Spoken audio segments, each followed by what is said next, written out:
श्रीगुरुभ्यो नमः। हरिः ओम्। गणानां त्वा गणपतिगुं हवामहे कविं कवीनामुपमश्रवस्तमम् ज्येष्ठराजं ब्रह्मणां ब्रह्मणस्पत आनशृण्वन्नोतिभिः सीदसादनम् महागणपतये नमः।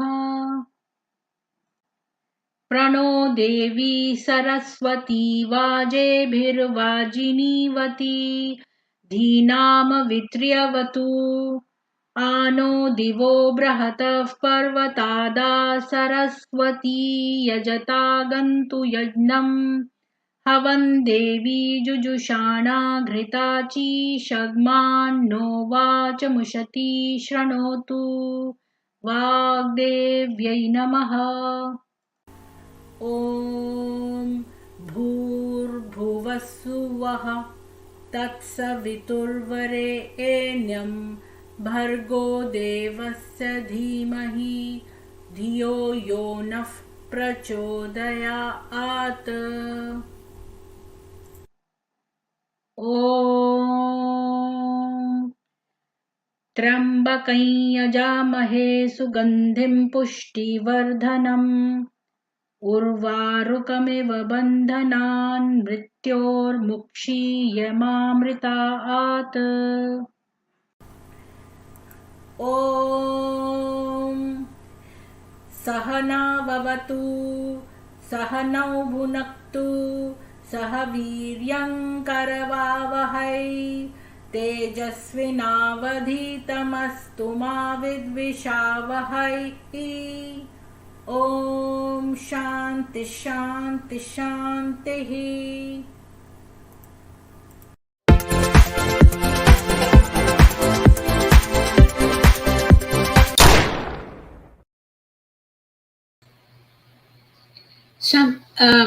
सभी को जय मां Saraswati.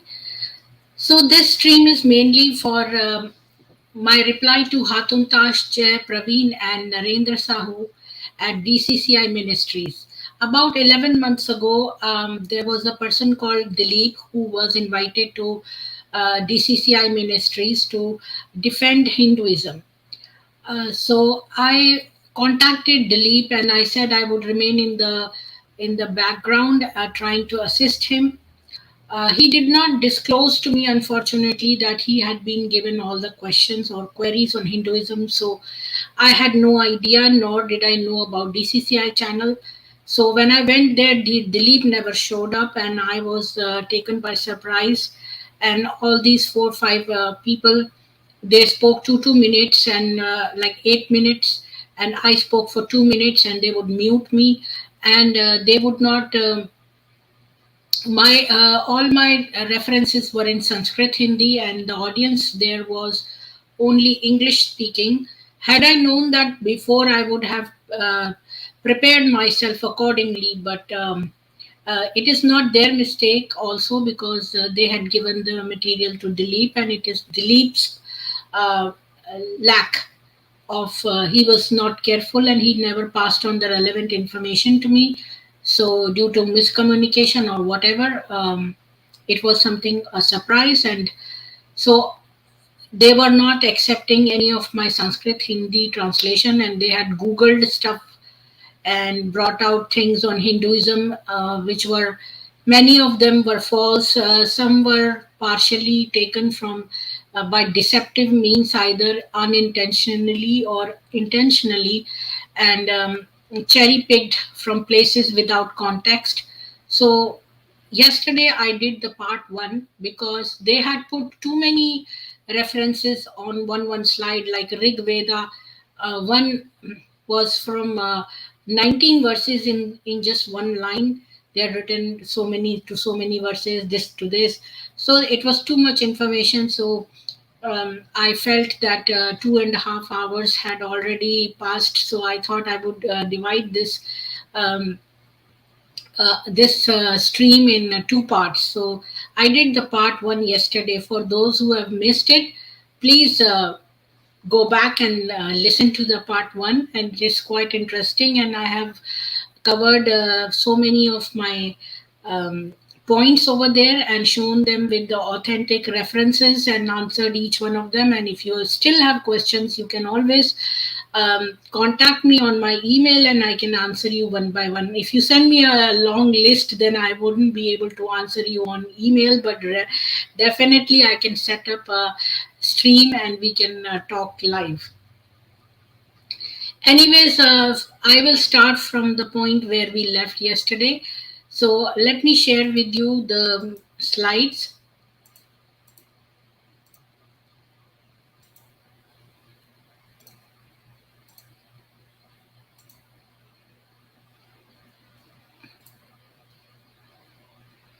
So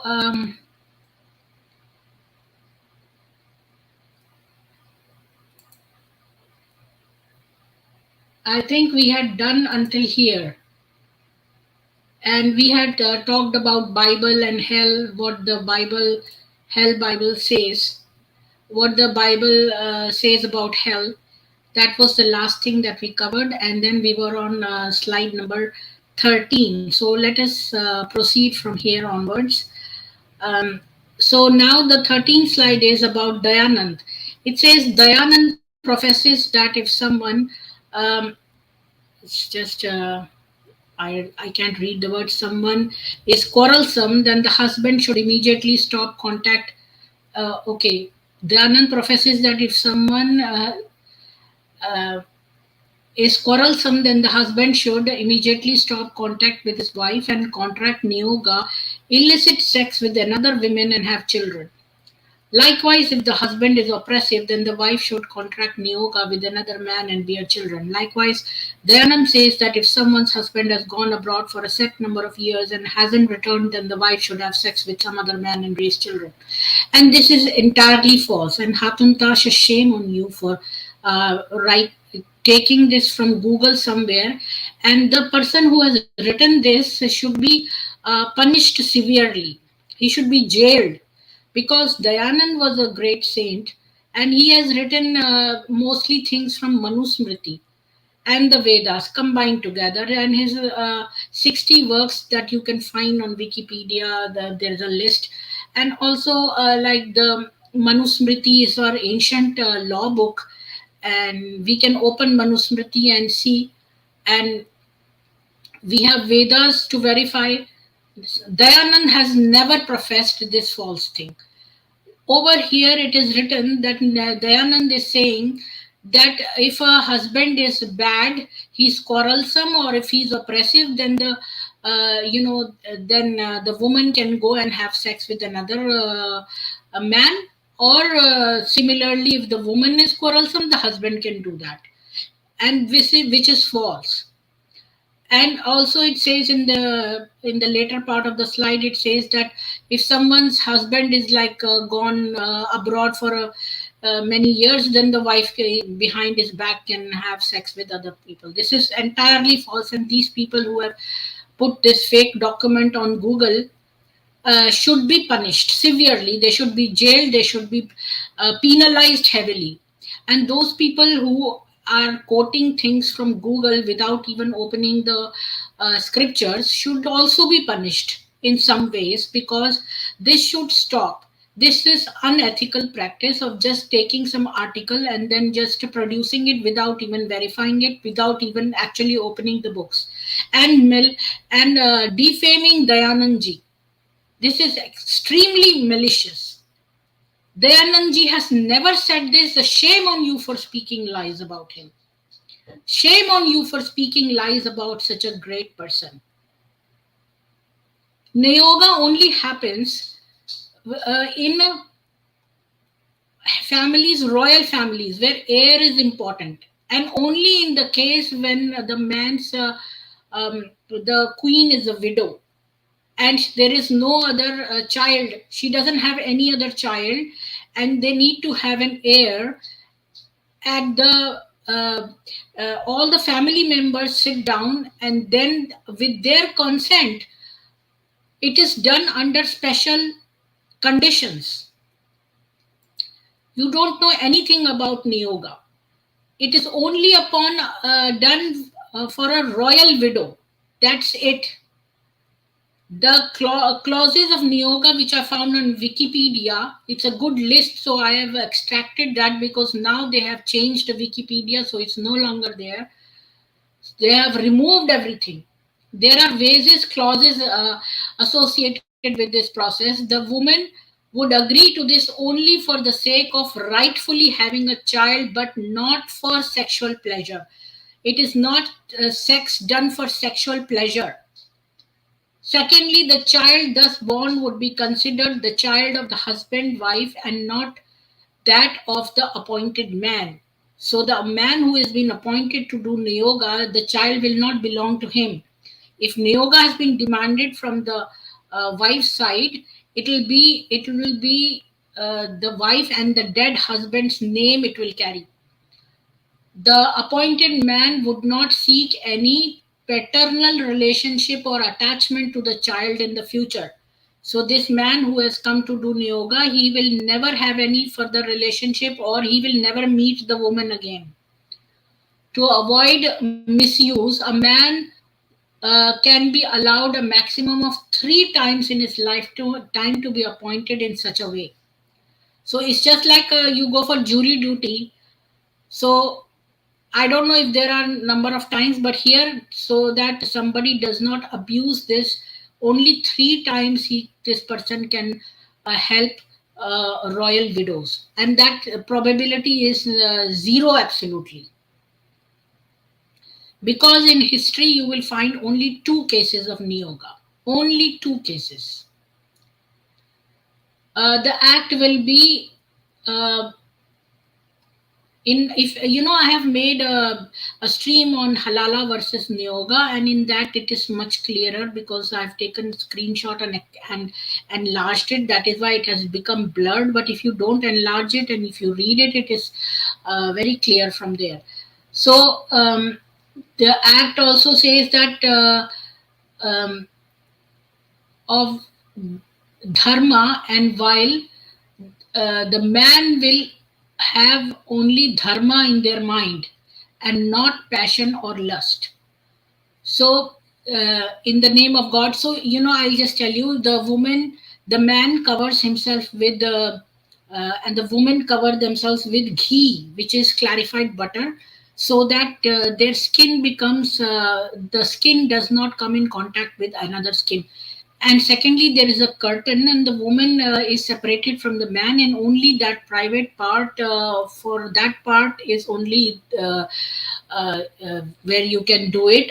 Rest of the woman is not visible to do any kind of oral sex or anything else. It is just done for that purpose and without any lust feeling. And there will be no contact of any kind on the upper body. And yeah, it's smeared with the ghee means clarified butter, and there's a curtain and no one can see each other and they cannot speak their minds. Only the legs uncovered, the male penetrates and ejaculates, and then that is all, the process is completed.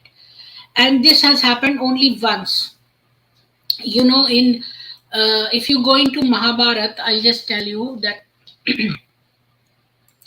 if you see Mahabharat, the queen of Hastinapur, Satyavati, she did not, she had an older son called Vyasa who had become a sadhu and who had left the kingdom, and her younger son Vichitravirya had 3 wives. So the wives, the younger son died. The younger son died, so these girls were newly married.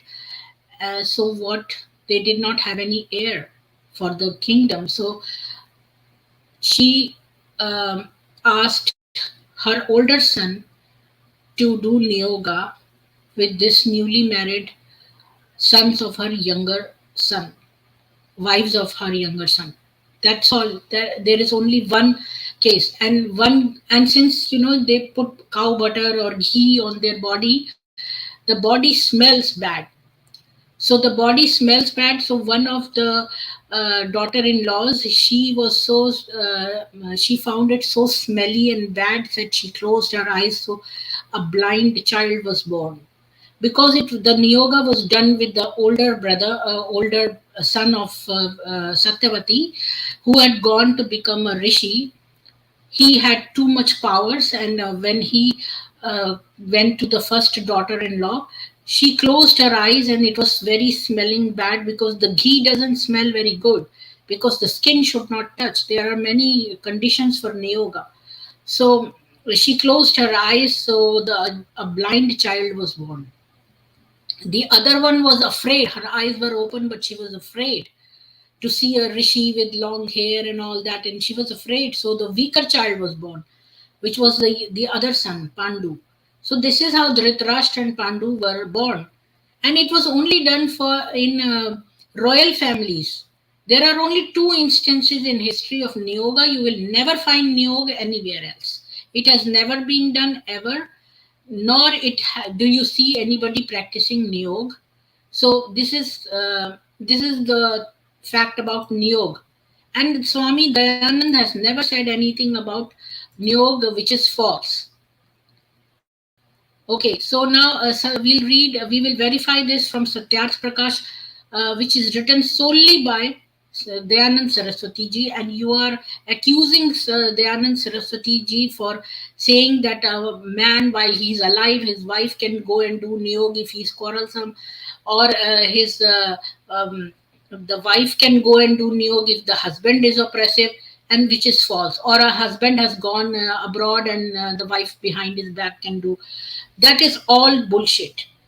And excuse my language, but one should be penalized for maligning famous saints, and speaking lies. Satyat Prakash is written by Dayanand Saraswati ji, and we'll see in page 141. So here it is. I hope I'm sharing it and it is seen. Let me check. Okay. So what are the differences between remarriage and niyog? There is a question asked, because most of our scriptures are in the form of question and answer. That's because we always encourage asking questions. It is a mark of intellect. So he says, after marriage, the bride leaves the paternal roof, lives with her husband, and her relations with her family. Father's family ceases to be very close. On the contrary, the widow, because only widows can do niyog, and that too royal widows. It has never happened in ordinary people. The widow, in case she contracts niyoga, continues to live in her deceased husband's house, because the child belongs to the dead husband. The children begotten of marriage inherit the property of their mother's husband. So this woman who's a widow, she has done niyoga with a man with her family's consent. Now the child who is born, he will only inherit the property of the dead husband, not of that man who has done niyoga. There is no relationship with that man whatsoever, or any contact once the niyoga is over. Uh, Whereas offspring begotten of niyoga on a widow are not regarded as children of the begetter, and consequently they don't take his surname, nor they can be claimed by him. They are spoken of as the children of their mother's deceased husband, take his surname, inherit his property, and live in their house. So this is all. And all contact of niyoga ceases. Once you have made a woman pregnant, that's it. You have no more contact. The contract is over. You don't see the child or the woman or anybody. So this much showing you is enough to prove my point. And then wisdom of the rishis 438. So I will show you another thing. Let's see this. Now this is a thing where this is already covered. In this chapter, we shall make no distinction between Lord as occurring in the Old Testament and Christ. For the Lord of the Old Testament is Jehovah or God, whereas the world renowned because of its preeminent intelligibility doctrine of Trinity will have that God the Father, Jehovah, God the Son, Christ, and Holy Ghost, the Lord, are one and the same. We will therefore substitute for the word Lord in the Old Testament the word Christ to give it a pleasant modern Christian garb. Anyways, see, T. Williams has also accused Dayanand of the of, if the Bible be true, is what Christ, Jehovah or Lord stands accused of. So this is a book called Wisdom of the Rishis, in which they are saying that this person T. Williams, he has accused Dayanand of the same thing. I've taken the same point that you told me about Dayanand, about talking about Niyoga. So now let me answer this from this Wisdom of the Rishis. Here, T. William accuses Swami Dayanand firstly of having scant respect for the Vedas. Okay, so this is my slide, the next slide that I'm going to show on Swami Dayanand, which is this slide.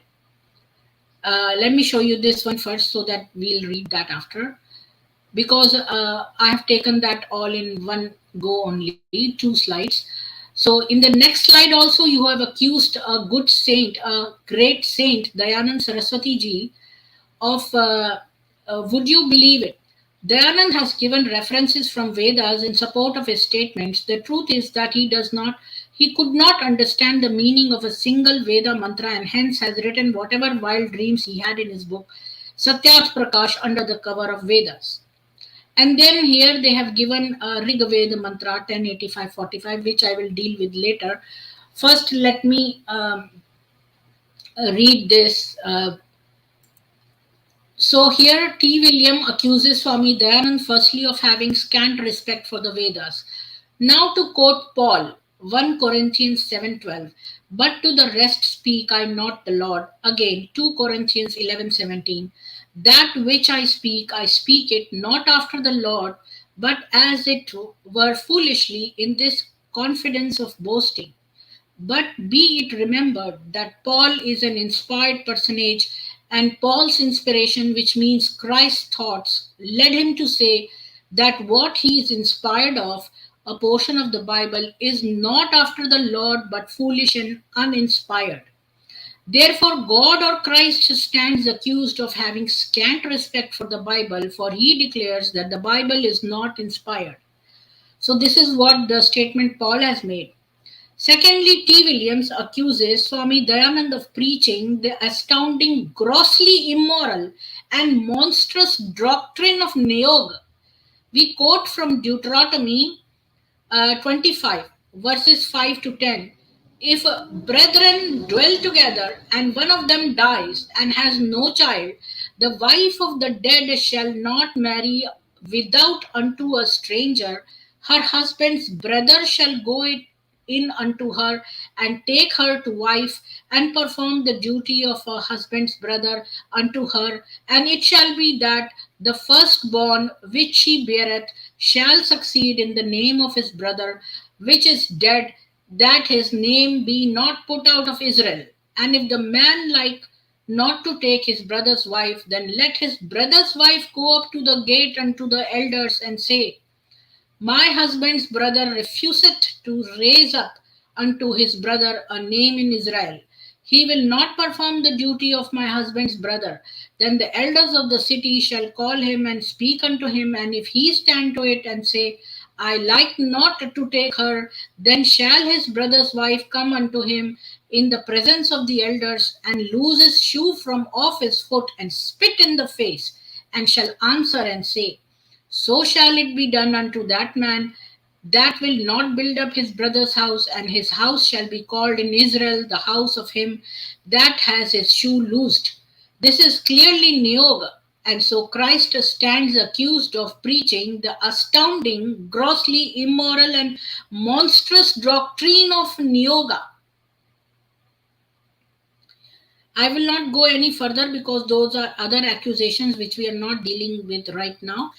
So we will stick to what DCCI ministries have accused Dayanand of. So again, going into this, next slide was that Dayanand doesn't know anything about Vedas, and that he has put in whatever wild dreams he had in the book under the cover of Vedas. Let us see that. Rig Veda 10:85-45. So, O majestic man capable of nurturing semen, give a married woman or widow the best son and grant her good fortune, produce 10 sons for a married woman, and consider the 11th to be a woman. So I don't know if Dayanand Saraswati has really said a woman, because the verse is slightly different. Like it is very close to the meaning, but I'll just show you what the actual verse is. So let's see Rigved 10:85-45. So I have already opened this 10:85-45.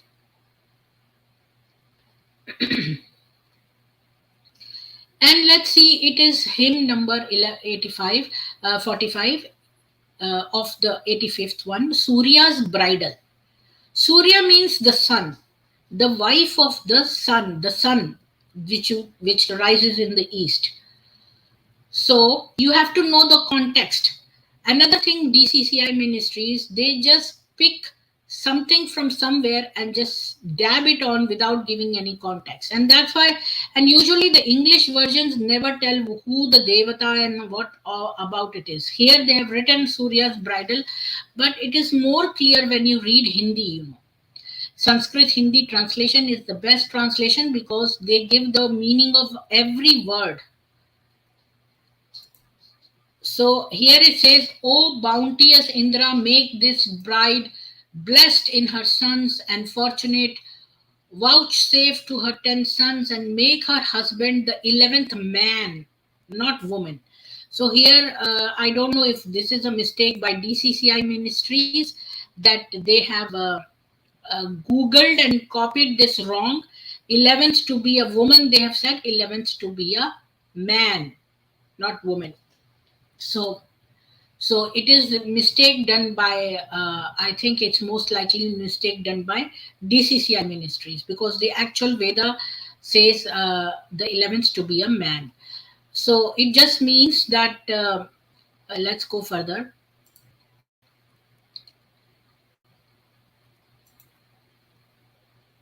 So that I've read you. Then now, this is the actual verse in Hindi, Sanskrit Hindi. And here they will say the Rishi Surya Savitri. You know, here, and Surya Savitri explanation is given just before this mantra starts, where he says that this Surya wants a wife.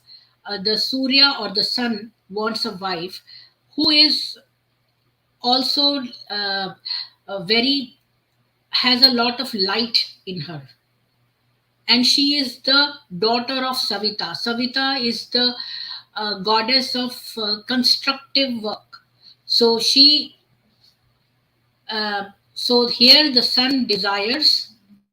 So the explanation is given, and here this mantra talks about the bridegroom, what the parents of the daughter, the parents of the bride say to the bridegroom. So in this mantra, the parents of the bride tell the bridegroom that the husband should be Indra or Jitendriya. Indra, I explained you yesterday that who is Indra? Indra, our sense organs are called Indriya. So the lord of those sense organs is called Indra. So the sense organs are your two eyes, your two nostrils, your two ears, and your mouth. So these are your sense organs. So the lord of these sense organs is called Indra, because when you take control of your eyesight, like you don't watch porn, you don't listen to foul music, or you don't smell bad smells, and these are all the things. So you have total control, and you go to the maximum total control, you become Indra. So she's saying that the husband should be like Indra. वह पत्नी पर सुखों का वर्षण करता हुआ उसे सुपुत्रा सुभगा बनाए. So she says his wife, that means their own daughter, the wife to this bridegroom should be one who they are talking to the bridegroom, saying that the bridegroom should be like Indra, and he should give happiness, a shower of happiness to his wife and make her a mother. So this is the prayer what the bride's parents are doing to the bridegroom. So you have to know the context of everything before just jotting down, writing down things extracted from Google, because that would be false. So in this mantra, in this one, Rig Veda 1085:45 is about that.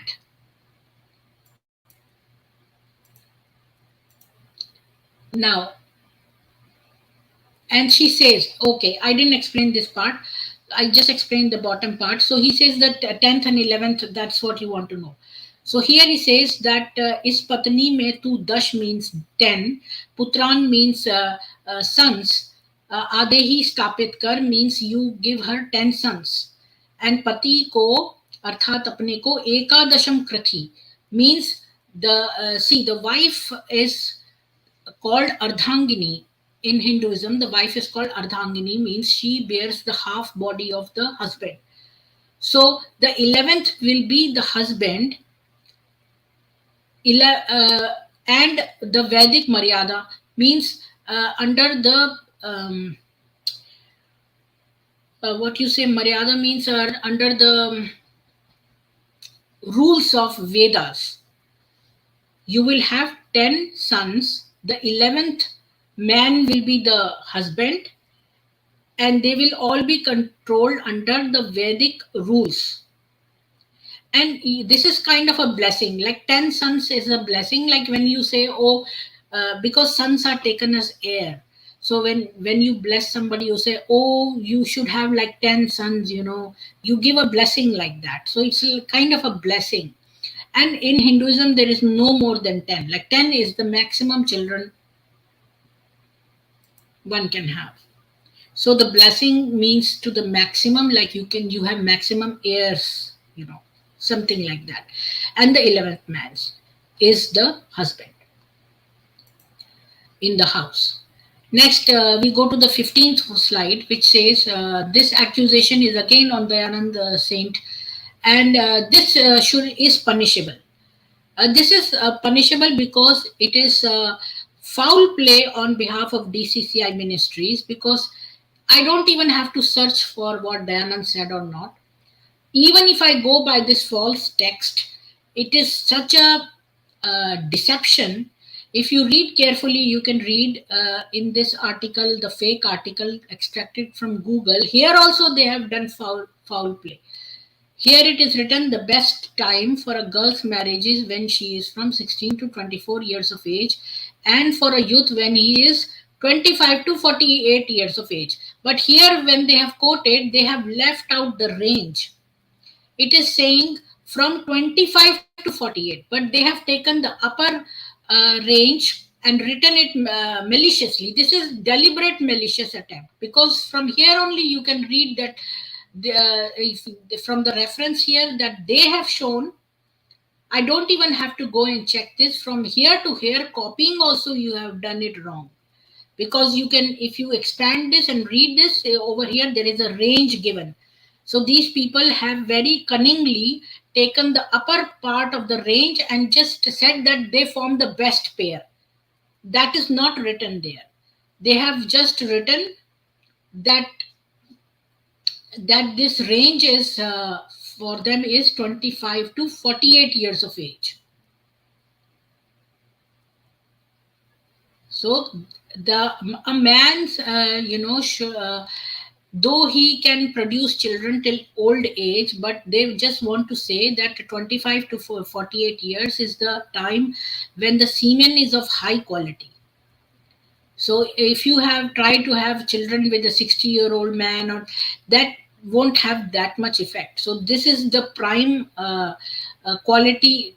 This is the time when you can have prime quality semen. So 25 to 48 years, a man should be when they have children, and a woman can only be pregnant after 16 years of age. That is the lowest. and the highest be like a 24-year-old girl. After that, her semen becomes sorry, her there are chances of genetic problems, defects. So that is the best period for a woman to get pregnant or for a man to get pregnant. That's all is written. And here also they have left out the range and tried to make it look like this.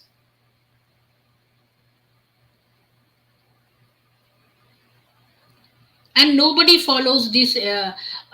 Moreover, these are all like whatever they are saying, Satyarth Prakash is all already Manusmriti and all that. Nobody follows Manusmriti laws. People are marrying, doing these narpishachis are doing love jihad and taking away very young girls of Hindu girls and all that. If we were following Manu and doing even this, nobody is following anything. Anyway, I didn't find it in the original document. That's what I want to say. So 16th slide is about this. They have said this slide that in this connection there is another old history that I will recite to you. There was in olden days a wise rishi of the name of Utatya. He had a wife of the name Mamata, whom he dearly loved. One day Utatya, younger brother of Vrihaspati, the priest of the celestials, endued with great energy, approached Mamata. The latter, however, told her husband's younger brother, that foremost of eloquent men, that she had conceived from her connection with his elder brother, and that therefore he should not then seek for the consummation of the wishes. She continued, O illustrious Vrihaspati, the child that I have conceived hath studied in his mother's womb the Vedas and the six Angas, semen tutum frustra perdi non protest. How can this womb of mine afford room for two children? So what they are trying to say, that uh, there is a very wise rishi, and his wife was approached by the rishi's younger brother and who wanted to have sex with her, but she was pregnant, and she said that there is no space for two children. I'll take the 17th one with this simultaneously, because they have produced that in sequence. Therefore, it behoveth thee not to seek for the consummation of thy desire at such a time. Thus addressed by her, Brihaspati, though possessed of great wisdom, succeeded not in suppressing his desire. Cum ote jam cum illa coestris asset. The child in the womb then addressed to him and said, O father, cease from thy attempt. There is no space here for two. O illustrious one, the room is small. I have occupied it first. Semen, but Brihaspati, without listening to what the child in the womb said, sought the embraces of Mamta, possessing the most beautiful pair of eyes. So it says that Vrihaspati, like he was the younger brother-in-law of this woman Mamta, and the child spoke to this man and said, "Oh, the child in the womb said that no, there is no space for two, and I'm the first one, so you can't come." So these people have said even the child in the womb resisted Sanatan Dharma. So what a foolish mark to make. Let me see what's written on the other slide. Okay, nothing is written there. Oh yeah, this is foremost of the eloquent men in Hindu Dharma. Okay, so first of all, this is wrong. This is wrong because it has not happened like this at all. Our men were high virtues. Even Swami Kriyananda of Ananda Sangha, you can contact him and he'll tell you what Hindu ideals are. They believe in ideal worship, not idol worship, but ideal worship. If such was the case, these were not to be respected, such people. So this story, now I'll tell you the proof. So I have copied this actually from this reference. The wife of the elder, this is what our scriptures say. The wife of the elder brother for the younger, a wife of the preceptor, and the wife of the younger brother has been declared to be daughter-in-law for the elder. It means to say that when there are two brothers, and the older brother will consider the younger brother's wife as his daughter-in-law. She will be like his daughter. A daughter-in-law is like a daughter in Hinduism. So she'll be considered like this. If the elder brother has recourse to the wife of the younger, or the younger brother to the wife of the elder, they become outcast. So now they are saying a situation that if the elder brother has had sex with the wife of the younger brother, or the younger brother had sex with the wife of the elder brother, then they will be outcast, even though authorized except in times of distress. So they will become outcast. This kind of relationships are not allowed. In fact, they are punishable. If you go further into Manusmriti, you will see that these kind of acts are punishable. Now let me read to you something from the Bible. First, let me see if I have opened this. Okay, so let me close this, and let me close this. Okay, so let me open this. I didn't close that. Yeah. So this says a verse called verse 957 of Manusmriti. That's the same one that I'm talking about, the previous one. See this one, 957 and 958. So I open this here. In Manusmriti, it says, I will not read this thing. It's the same thing. The wife of the elder brother is for the younger wife of the preceptor, and the wife of the younger brother has been declared to be daughter-in-law. And the other one is these two verses describe the actual state of things for the purpose of laying down the advisability of niyoga or appointment in times of distress. So this is for the niyoga is only for the royal families, and you will not find any other examples.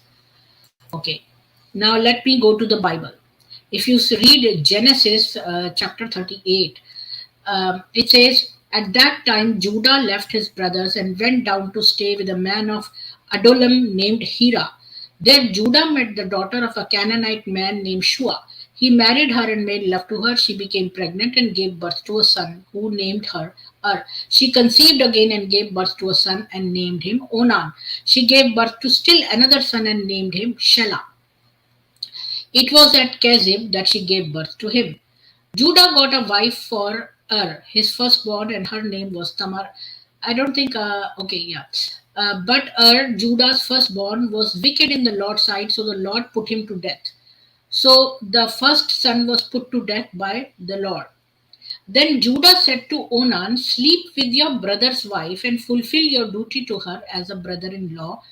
It sounds like niyog, but it is not niyog, because niyog was only done in royal families. So sleep with your brother's wife and fulfill your duty to her as a brother-in-law to raise up offspring for your brother. But Onan knew that the child would not be his. So whenever he slept with his brother's wife, he spilled his semen on the ground to keep from providing offspring for his brother. So now the Lord put the first elder son to death. Now the wife of that elder son was told by the father-in-law to go and sleep with the other brother. But the other brother didn't want the elder brother's wife. So what cunningness he did, that he spilled the semen on the ground so that she doesn't get pregnant. What he did was wicked in the Lord's sight, so the Lord put him to death also. So this Lord is very anxious in putting everybody to death. Even though they say that you give your one cheek, then you somebody comes and tries and slap you in one cheek, then give your other cheek also. But here the Lord is putting to death everybody on small things. Like if he doesn't want a woman, he has to have it, or otherwise God will put him to death. Judah then said to his daughter-in-law Tamar, live as a widow in your father's household until my son Shelah grows up, for he thought he may die too, just like his brothers. So Tamar went to live in her father's household. After a long time, Judah's wife, the daughter of Shua, died. When Judah had recovered from his grief, he went up to Timnah to the men who were shearing his sheep, and his friend Hira, the Adullamite, went with him. When Tamar was told, your father-in-law is on his way to Timnah to shear his sheep, she took off her widow's clothes, covered herself with a veil to disguise herself, and then sat down at the entrance to Enam, which is on the road to Timnah. For she saw that though Shelah had now grown up, she had not been given to him as his wife. So it is the youngest brother, like a young brother, who is like very young. So this woman is very clever, and she is the malicious impostor. She tries to put a veil. So veils are used to disguise. Here you can see also like a hijab or a veil, like this burqa. She put a veil to disguise herself. So these veils are a means to disguise yourself. When Judah saw her, he thought she was a prostitute, for she had covered her face, not realizing that she was his daughter in law. Oh, so this is the father. Oh, yeah, yeah, yeah. Father in law, Judah. He went over to her by the roadside and said, "Come now, let me sleep with you." "And what will you give me to sleep with you?" she asked. "I'll send you a young goat from my flock." "Will you give me something as a pledge until you send it?" she asked. He said, "What pledge should I give you?" "Your seal and its cord and the staff in your hand," she answered. So he gave them to her and slept with her, and she became pregnant by him. So this daughter in law is getting pregnant by the father in law. So we have seen already too much immorality. Now we are seeing even more. After she left, she took off her veil and put on her widow's clothes again. Meanwhile, Judah sent the young goat by his friend the Abdullamite in order to get his pledge back from the woman, but he did not find her. He asked the men who lived there, "Where is the shrine prostitute who was beside the road at Enam?" "There hasn't been any shrine prostitute here," they said. So he went back to Judah and said, I didn't find her. Besides, the men who lived there said, "There hasn't been any shrine prostitute here." Then Judah said, "Let her keep what she has, or we will become a laughing stock. After all, I did send her this young goat, but you didn't find her." About 3 months later, Judah was told, "Your daughter in law Tamar is guilty of prostitution, and as a result, she is now pregnant." Judah said, "Bring her out and have her burned to death." As she was brought out, she sent a message to her father in law, "I am pregnant by the man who owns these," she said, and she added, "See if you recognize whose seal and cord and staff are these." And then Judah recognized that. So I don't want to read the whole story. I got carried away. I wanted to read more, so I just kept reading. But you will see by now that these people are sleeping with their brothers, their father-in-law, so many things. Anyways, and they are not DCCI ministries are not taking examples from just Vedas and Bhagavad Gita, which are our scriptures, but they are going into some authors like who have written books like Dayanand Saraswati. So they are saying, "Oh, so whole Sanatan Dharma is represented by Dayanand Saraswati, or by some Manusmriti, or some other text in Hinduism, or history book also." Like everybody who is mentioned according to DCCI ministries, everybody who is mentioned in the in Hinduism history books, or all Hindus, even the laborer, everybody has to be really, really pious according to their standards, according to the high ideals which Hinduism has. And if even one is not like that, then entire Hinduism was bad. That's their problem. Anyways, I have shown that there is nothing of the kind, that we have been misquoted, and it is in the Bible only that all this immorality has come from. Let us proceed further. 19th one. They have put this slide called Vishnu 74.4. That country where there is no differentiation of the four castes should be known as the Malechha Desa. Other than this is Aryavrata. Srimad Bhagavatam 1.3.25. At that time, the incarnation Kalki will appear. Malecha Nivaha Nidhane Kalyasi Bakara Balam. He will kill all the Malechas indiscriminately with his sword. Okay, let us see and verify Srimad Bhagavat 1.3.25. So, there.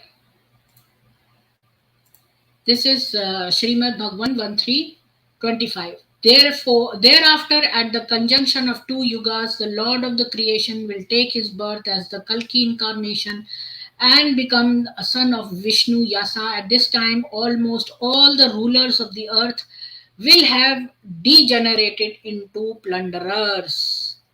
So you see that this again I'll show you. DCCI Ministries has set Srimad Bhagavatam 1.3.25. Remember 1.3.25. They say he will kill all the manechas indiscriminately with his sword. A Kalki avatar will come and he will kill all the malechas indiscriminately with his sword. 1.3.25.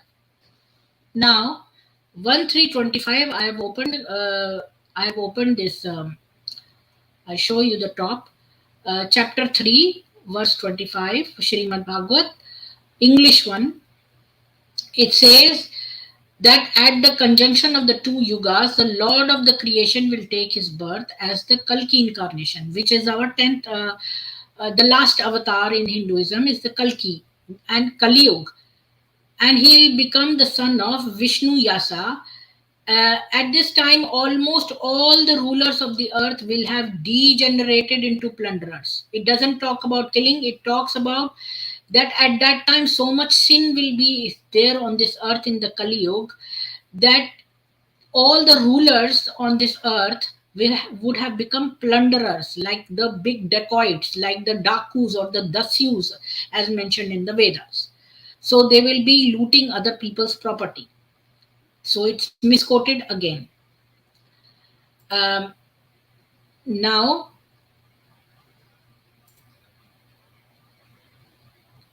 let me go to the next one. Is the 20th slide that they showed. It says Srimad Bhagavatam 11.4.22. In his incarnation as Buddha, he shall bewilder by his arguments of ahimsa, which is non-violence. It should be not non-violence. The Daityas performing sacrifices, though not entitled to the performance thereof. Then in the Kali Yuga, incarnating himself as Kalki, he shall slay the Sudra kings. So Sudra kings. Okay, let me show you if this is right or wrong. Srimad Bhagavat 11.4.22. Wait, let me see in the next one. So,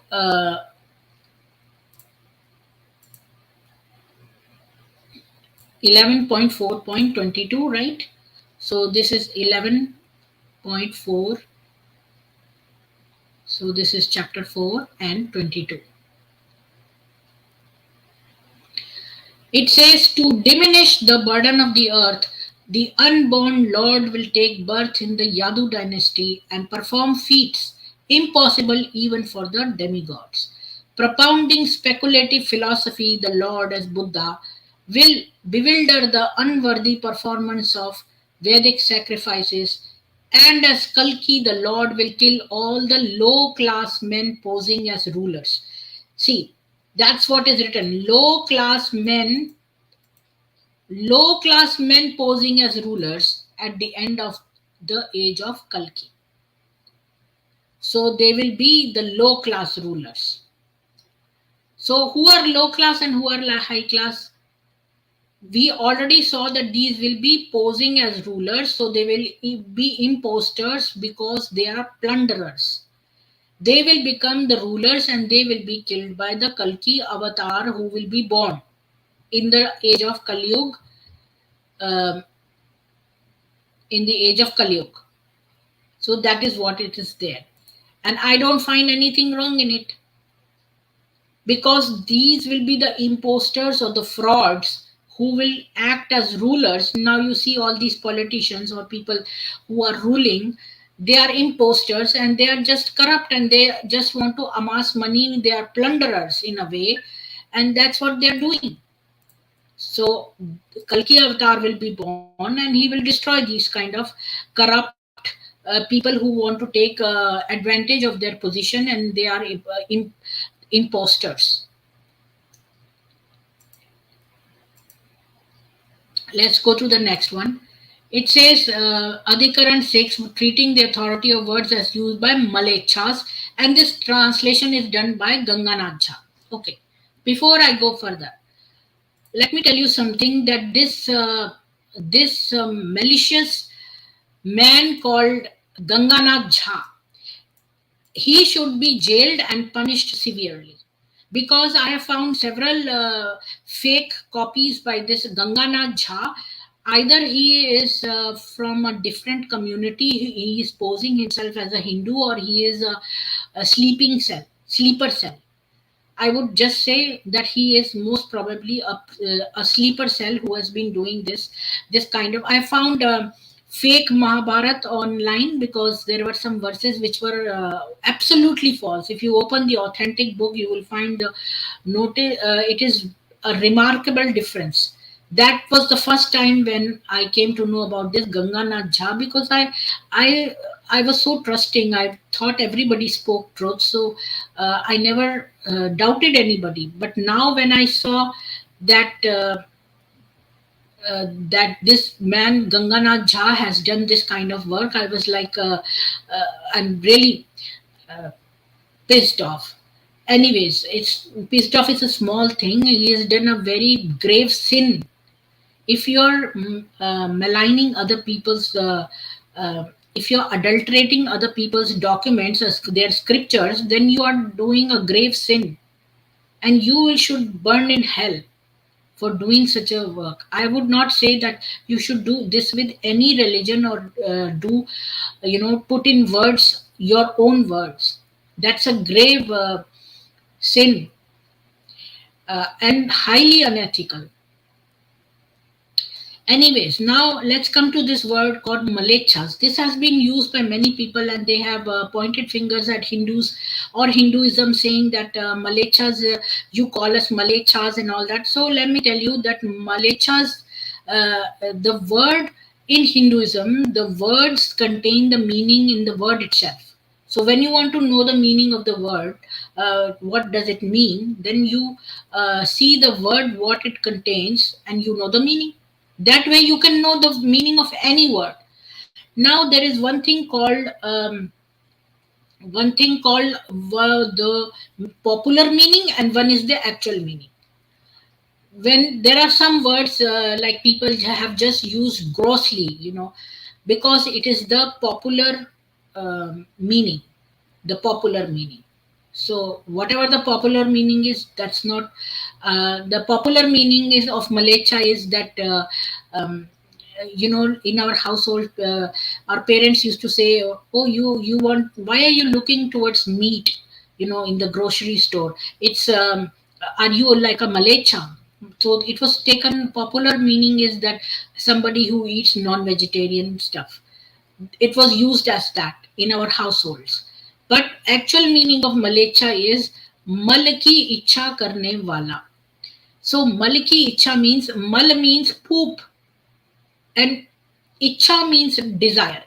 The one who is desirous of poop, the one who's desirous of shit, the one who is in desirous of feces, is called a malecha. Means one who is desirous of feces. So who is desirous of feces? Like, they're considered all this kind of food which involves violence, killing animals and eating them, is like eating feces. So that's why this word came into being. And these people were adharmi, meaning that they were un-Arya, means that they were non-Aryans. The non-Aryans were not automatically Malechas, but the word Arya means one who is like a gentleman with ideal virtues, and the un-Arya means that he didn't contain virtues. Generally, the Malechas were the people who belonged to the um, other category, which is they were non-virtuous. So that's the actual meaning. Now let's go back to our slide.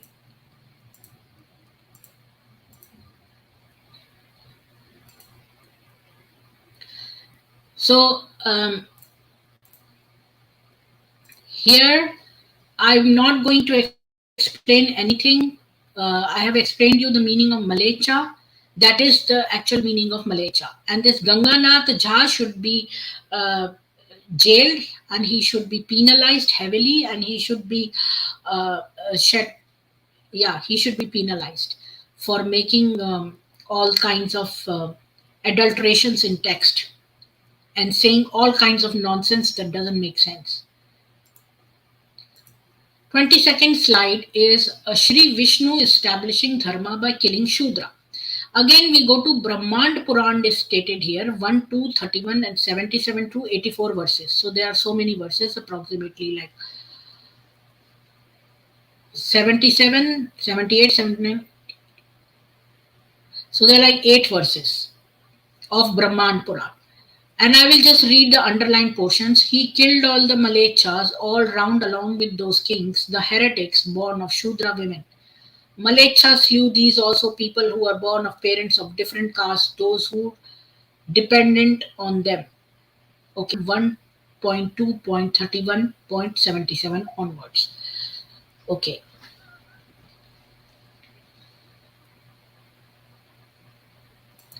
This is Brahmand Puran, and I've opened 77 onwards. In the previous, and we'll read 8 verses from here onwards. In the previous Swayambhu Manavantra, he had been born of a part of Madhava Vishnu. For a full period of 20 years, he wandered over the earth, taking with him an army along with horses, chariots, and elephants. Surrounded by hundreds and thousands of Brahmanas yielding weapons, he killed all the Malechas all round, along with all those kings, the heretics born of Shrudra women. The Lord exterminates those heretics. Everywhere he kills all those who are not scrupulously religious. So, this heretic word means, if you go back to your own slide, I will show you the word heretic was used for a woman who had 5 husbands. So they were Malechas, and they were having sex like animals. So he killed all the Malechas. So who is killing here? I believe the avatar, the Vishnu avatar is killing. The Lord who was strong and who annihilated all the Malechas slew these also, people who were born of parents of different castes, those who dependent on them, the Udikyas, northerners, Madhya Desyas, persons of middle lands, Parvatiyas, mountain dwellers, Praikyas, easterners, Pratikyas, westerners, and those who, Pratikyas, sorry, those who walked about on the ridges of the Vindhya mountains, Dakshinatyas, southerners, Dravidas, along with Simhalas, Silonis, Gandharas, Paradas, Pahalavas, Yavanas, Sakas, Tusaras, Barbaras, Sinas, Chinese, Sulikas, Daradas, Khasas, Lampakaras, Kartakas, and different tribes of Kiratas. The powerful Lord, wielding the discus, slew all these barbarous people. So these people, Malechas, were the barbarians who used to attack people, plunder and loot. So, in other words, Muhammad, the Nabi Muhammad of Islam, he comes to my mind whenever I read barbarians. So these barbarians whom we call Malechas, so he killed all these Malechas everywhere, who were barbarians, who used to take pleasure, who were sadistic, who took pleasure in uh, uh, in causing pain to other people. They are called as barbarians, and here the Malechas were the barbarians who were killed by the Vishnu avatar. So I don't find anything wrong in it, because once you kill the serial killers, the barbarians who are killing people, then you are saving, and it's the Lord's um, righteous duty to kill them and protect the good people, right? So when people are giving you, they are killing other people around, and God is ending their life. I don't understand what's wrong. He is establishing dharma by killing a Shudra. Now let's go to the next slide. So I have read this one, Brahmand Puran, already. So let's go to this website also and read about Jesus Christ. So there, have you ever seen that we have a book called Bhavishya Puran, which means it talks about future. It's a future Puran. And in our future Puran, which was written in ancient ages before even Jesus was when Jesus was present or before his birth. Also, there are some cases written. So, what is written about Jesus Christ in Bhavishya Puran? I'll read that. Jesus Christ in the Bhavishya Puran. The following prediction of Jesus Christ is found in the ancient Hindu scripture known as Bhavishya Puran. Bhavishya means future and Purana means history. So the name means the history of the future. The Bhavishya Puran was originally written 5,000 years ago by the sage Vyasa, who was the compiler of the Vedic scriptures. Usually, Puranas are historical narrations of universal events that happened in ancient times. But in the case of Bhavishya Puran, Vyasa is providing a narration of events that will happen in the future, beginning with the arrival of the age of Kali Yuga. So, Bhavishya Puran, Pratisarga Parva, Chatur Yuga Khand, Dvitiya Adhyay, 19th chapter, text 17 to 32. Let me read this text. And I'm not going to read the Sanskrit here, but I'll just read the translation. Ruling over the Aryans was a king called Salivahan, the grandson of Vikramaditya, who occupied the throne of his father. He defeated the Shakas, who were very difficult to subdue, the Chinas, the people from Kitri and Bahikos, who could assume any form at will.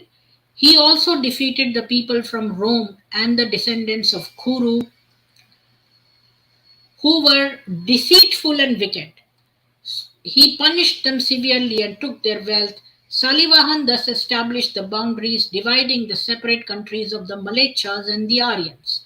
In this way, so they were wicked people, and so he separated the boundaries of his land and their land.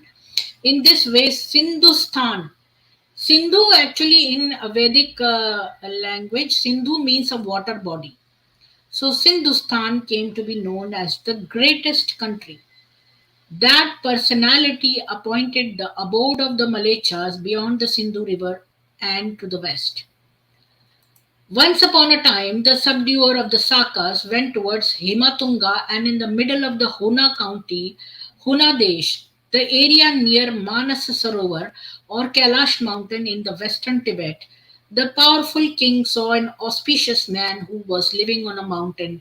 The man's complexion was golden and his clothes were white. I am the expounder of the religion of the Malechas, and I strictly adhere to the absolute truth. Hearing this, the king inquired, what are the religious principles according to your opinion?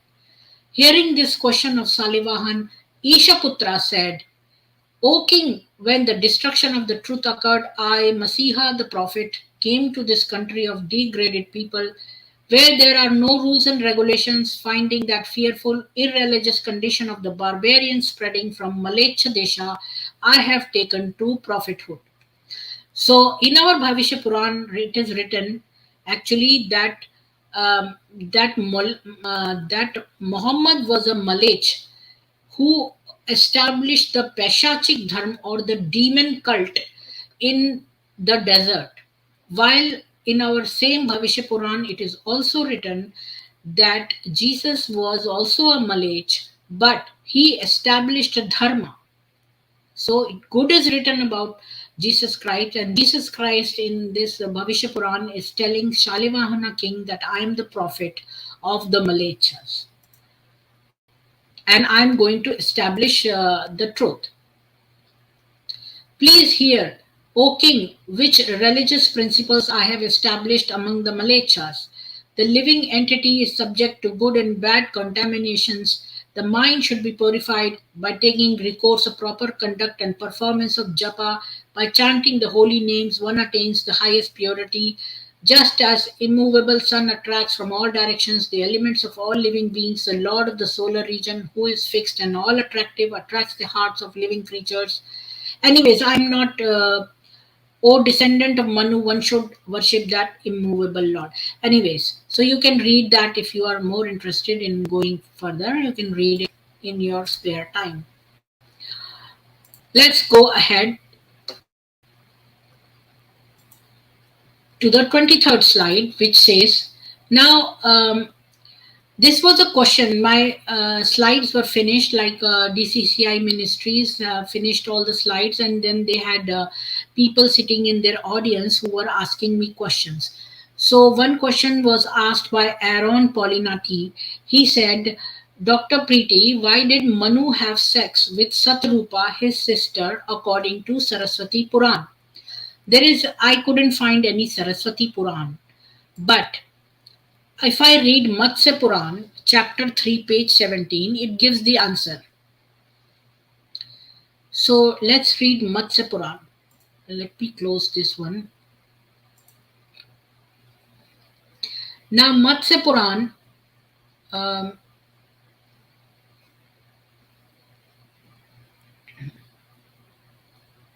let me read from here, and let me make it a little bigger.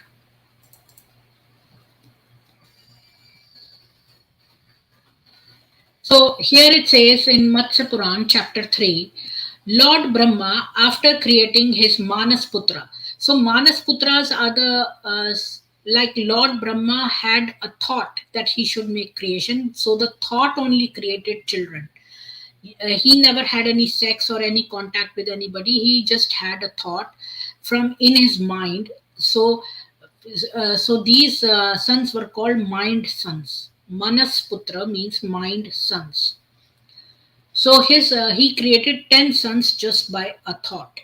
So his Manas Putras was not quite satisfied with the work of his creation. He set about devising some plan which would carry on the work of creation and would achieve him the task. For this view, he began to invoke a Gayatri.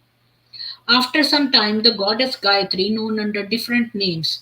So Gayatri has several names. You can call her Shatarupa, Savitri, Saraswati, Brahmani.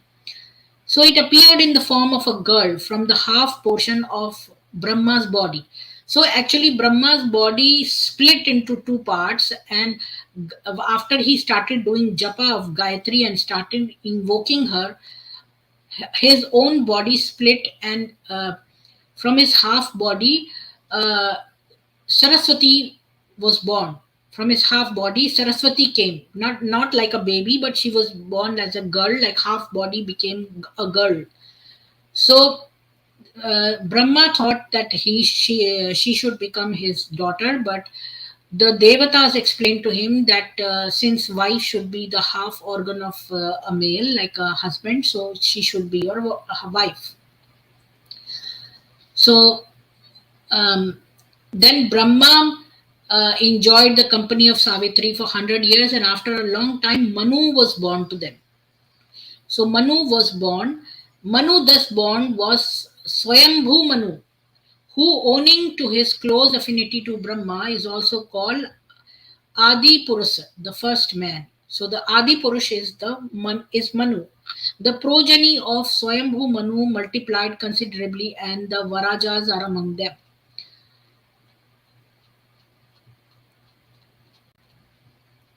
So the fish god replied, King Gayatri, that appeared from the body of Brahma, possessed of infinite forms and organs, begot following 7 children.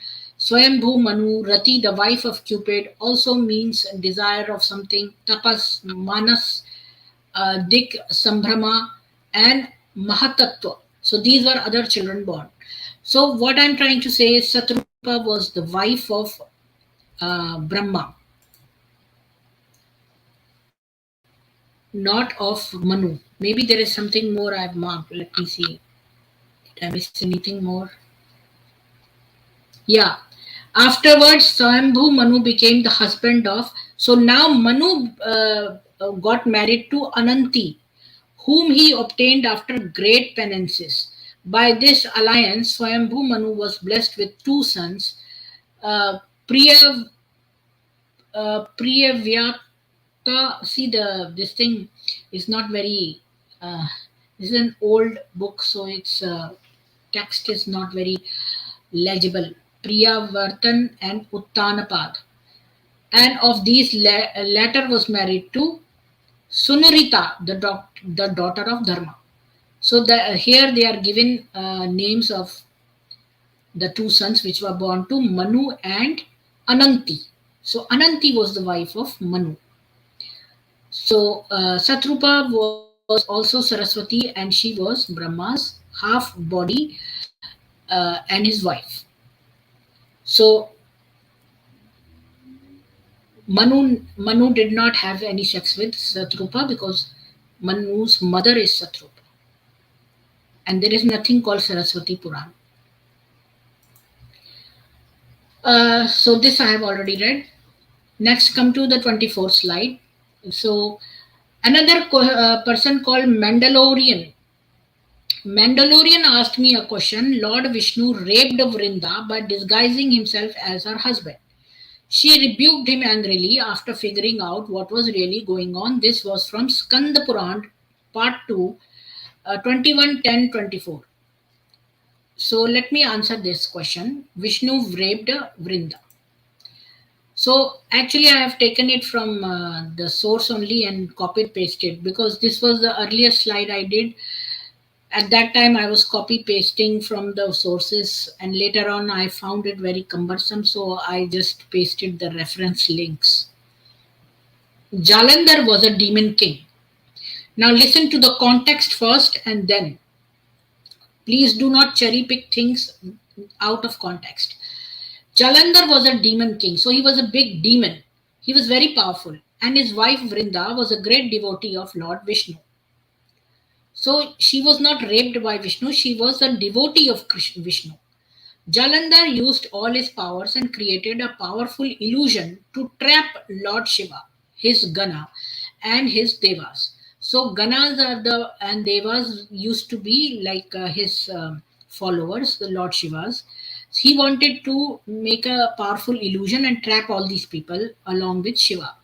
Not expecting the attack, Lord Shiva, because he was trusting and he was busy meditating, Lord Shiva and the others were stunned as they were struck inside the illusion. Seeing Lord Shiva and the others struck inside the illusion, Jalandhar went to Kailash. This is the abode of Lord Shiva, where he saw goddess Parvati. So he has trapped these people in an illusion, and then he went to goddess Parvati. Jalandhara smiled slyly as he used his powers and changed his form like Lord Shiva. So it is the other way around. It is Jalandhar who made himself look like Shiva and went to Parvati. Jalandhar went to meet goddess Parvati looking like Lord Shiva. Parvati, I have come back victorious. I have defeated Jalandhar. He pretended to be Shiva and he went to Parvati and said, "Oh, Parvati, I have come back after this war and I am victorious and I have defeated that demon Jalandhar." Goddess Parvati looked at Lord Shiva and frowned at him. She felt something was wrong. She closed her eyes and used her powers to sense who was before her because she also has powers. So she closed her eyes and she came to know that this demon is standing in front of her, posing himself as Lord Shiva. When Parvati opened her eyes, she was angry. Jalandhar, you dare come here in my husband's form? She walked up and picked up her sword and pointed it at him. He knew he could not fight goddess Parvati now, so he ran from there. Goddess Parvati went to Lord Vishnu and told him everything. How can Jalandhar be so powerful? Because he has taken the shape of Lord Shiva and even approached Parvati on Kailash. So how did this demon have so much power to come to the abode of Lord Shiva and take the form of Lord Shiva? So Lord Vishnu said Jalandhar was already powerful. He has now married Vrinda. You remember Vrinda is a devotee of Lord Shiva. So Jalandhar was a demon king and he has married a very pious woman and a very devoted woman called Vrinda. She is my greatest devotee. Every time Jalandhar goes to war, she prays to me. Oh, she's a devotee of not Shiva but of Vishnu. So Vishnu is saying that this demon is powerful, but he gets his power from his wife. Because the wife prays to Vishnu every time he goes for a war, she gets lot of powers by her prayers. It is because of her that Jalandhar is becoming invincible. Because when if you're a great devotee and if you ask the Lord for anything, the Lord will give. And she always asks for her husband becoming victorious. So every time Lord Vishnu will grant her that wish, and her husband demon would become victorious. So Goddess Parvati looked at Lord Vishnu. Lord Vishnu looked at Goddess Parvati with troubled eyes. He knew what he had to do, but could he do such a thing to his own devotee? So now they knew what they had to do. But can they fool their own devotee? That's the question. So Lord Vishnu unhappily walked out of there and went back to Vaikunt, which is his abode, Vishnu's abode. He knew he had no choice but to do what he had to do. He had to fool that, he had to make, like, you see, every time you have to remember, every time Jalandhar goes to war, she prays to me. So he has to somehow stop uh, Vrinda from praying so that the boon is not given to her, so that Jalandhar does not win. Because every time she prays, Vishnu has to grant her the boon. So now he knows he has to stop Vrinda. So the purpose is only to stop Vrinda from praying at the same time her husband, demon husband, goes to war. So the next morning, as Vrinda knew that her husband would begin his battle with Lord Shiva, she started her prayers for his welfare. Because again, she knew that her husband is going to start the battle with Lord Shiva and Lord Shiva is going to win. But because of she knows that, she starts praying for his welfare. As she was deep in her meditation, she saw someone enter her room. She opened her eyes and was startled to find her husband before her. So Vishnu, I think, has taken the face of her husband to stop her from praying. That's all. She blinked as Jalandhar came before her and told her with pride, I have done it. I have defeated Lord Shiva. Now there is no one as strong as me, he said with pride as Vrinda thanked the Lord Vishnu. She stopped her prayers to prepare for the celebration for her husband's victory. So Lord Vishnu did the same thing that demon did, but his intention was to stop Vrinda from praying. That's all. It was at that minute at the battlefield between Lord Shiva and the real Jalandhar that Lord Shiva defeated Jalandhar and stabbed him straight in the chest with his trishul. Without her wife's uh, prayer to protect him, the weapon pierced into his body, killing Jalandhar then and there. So the demon was getting power because of his praying wife. So Lord Vishnu only tried to stop Vrinda from praying to him. That's all. And I must say that, these people who are saying such abusive things about Vishnu raping Vrinda and all, they should be punished, I think. These people should be punished, they should be penalized. Anytime you make a quote, at least go through the books. See, when we make a quote about the Quran or this thing, we actually open the Quran or the Hadith books and we copy the same thing from there and write it. You should never go on Google and just copy paste from there. It is not, um, it is a sinful thing to malign somebody. Even a bad person also, for them also, never say wrong stuff. Always speak the truth, because if you ever speak lies, a part of your body will die. You know that Yudhishthir, when he went in this battlefield and he said Ashwathama is dead, even though he was speaking the truth, there was an elephant named Ashwathama who had died.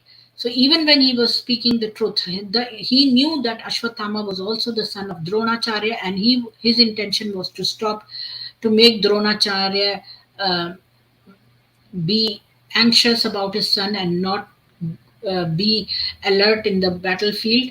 So he had a different intention. So that's why one of the thumbs of Yudhishthir was, you know, gave way, like, what you call that? Let me Google that word. I don't know.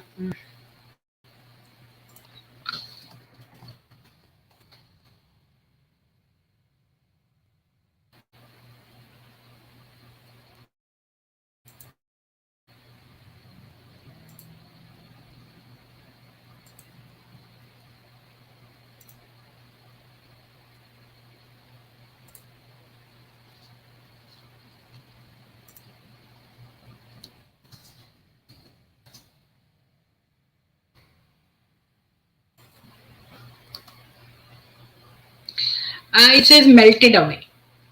So melted away. So Yudhishthir's thumb melted away because he spoke with double meaning.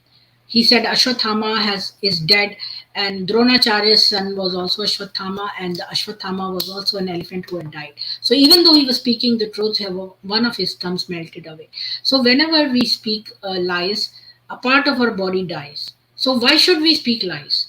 So never quote something from Google and then just present it as if it is the truth without even opening, just to make fun of other people and their religion.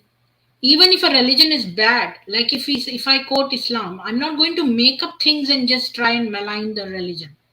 There is enough bad in the scriptures itself. I don't even have to cook up some anything. But I'm just trying to say, even if it is a serial killer or a bad person, never say wrong stuff about that person. So when you don't speak lies about even a serial killer, why should you speak lies about saintly people? That's so much more grave sin. So somebody who has said this, DCCI Ministries, I think they should apologize. They should apologize to all the Hindus that they have not opened any of the scriptures, that they have just copy pasted randomly and maliciously from Google, because many things that they have just uh, even copied from their own slides, they have not been able to reproduce it exactly, and maliciously they have cherry picked and left the context and things like that. That is not expected from learned, educated people. Anyways, let me go back to the slide. So Vishnu never raped Vrinda. Mandalorian, I think, has asked this question. So, Mandalorian, you should apologize to all the Hindu community for writing such a thing. So, Vishnu, if anybody would rape, they would never be our gods. So, Vishnu tried to stop Vrinda from praying to him and asking a boon for her, for the life of her demon husband. That's it. Now let's go to the next question. Anthony Noronha asked me a question. Is there a caste system, that is four castes and many subcastes in Hindu scriptures? And also he has two questions. One is on castes and the other is the cow sacred in Hindu scriptures? And if not, why do Hindus kill beef eaters? Okay, so caste system in which there is four caste. I think I have covered this in a lot in my earlier slides. So I will. Yesterday when I did the part one, I think in the beginning only I had shown you about the slides about the castes. Let me go back and show you something. When I told you that in India it was the Varna system, and in which depending upon the skills of your children, they will be either a Brahmin or Kshatriya or a Vaishya or a Shudra. I said that everybody who's born is born as a Shudra.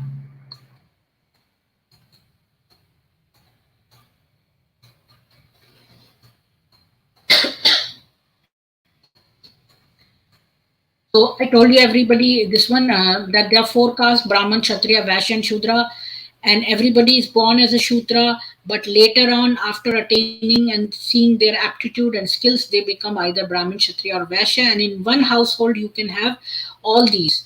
And then I gave you example of change, and I gave you that Atre Rishi was a criminal but he became a Brahmin. Alush Rishi was also a gambler, low character, but he became an Acharya. Satyakam was the son of a prostitute but became a Brahmin. Prishad was the son of Daksha but he became a Shudra. Then Nabhag was a king's son but he became a farmer, a Vaishya. His sons became a Kshatriya. So Drisht was the son of Nabhag, but he became a Brahman. Their sons became Kshatriyas. Then there are so many examples that I have given. Please go back and listen to the part one. And see, Ravan was born from a rishi, but he became a demon. Even Pravridha was the son of a king, of a Raghukul king, means he was a Kshatriya, but he became a Rakshas or a demon, which is even lower than the Shudra.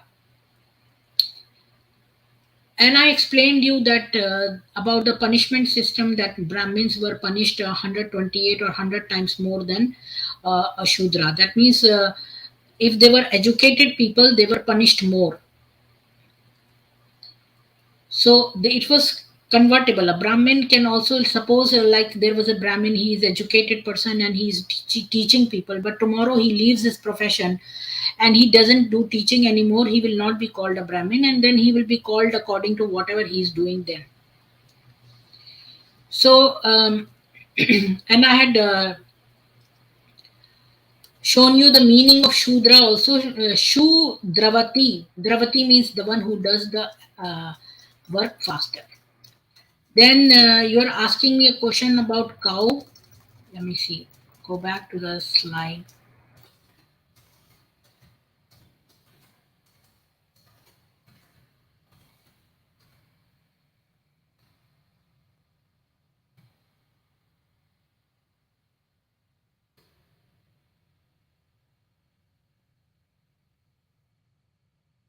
Okay. So you're talking about the next question you have is, if not, why do Hindus kill beef eaters? So Hindus don't kill at all. Hindus never kill anybody. We are such non-violent. Even Buddhism is a branch of Hinduism. Hinduism preaches non-violence to even animals. Most of the Hindus are vegetarians. They also don't want to kill any animal and eat it. They are non-violent. So now I will prove to you. One second.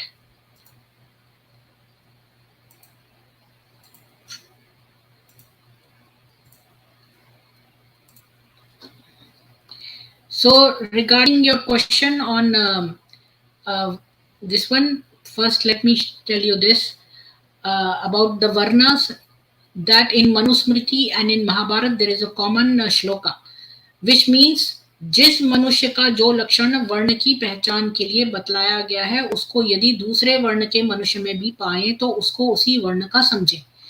This shloka says that यस्य यल्लक्षणं प्रोक्तं पुंसो वर्णोभिव्यञ्जकं यदन्यत्रापि दृश्येत तत्तेनैव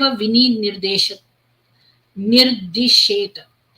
It means that suppose a person is a Brahmin, but now he is liking farming. So he will not be called a Brahmin, but he'll be called a Vaishya. So if you find in a Shudra that he is wanting to go to gym and do all these kind of activities which are in protection or security, then he should be called a Kshatriya, not a Shudra. So that's what this shloka, and it is common in Manusmriti and in Mahabharata and in Bhagavad Puran. The next one is Shankar Niti, in which Swami Shankaracharya has written, Na jatya brahmanaschatra kshatriyo vaishya evana shudro na cha vai malecho bheditah guna karmabhiha. Means यहाँ जाति जन्म से कोई ब्राह्मण क्षत्रिय वैश्य शूद्र या मलेच्छ नहीं होता, सब गुण कर्मों के भेद से होते हैं. So by birth you don't become a Brahmin or a Kshatriya or a Vaishya, Shudra or even Malech. You are not by birth. You are by your deeds. Whatever deeds you do or whatever aptitude or thinking you have, that determines what you are. Okay, now I'll show you about your question on. I will not go into Jati Bhed, another PowerPoint that I have already prepared on Varnas. It will be too much. You don't need that much information. This much is okay.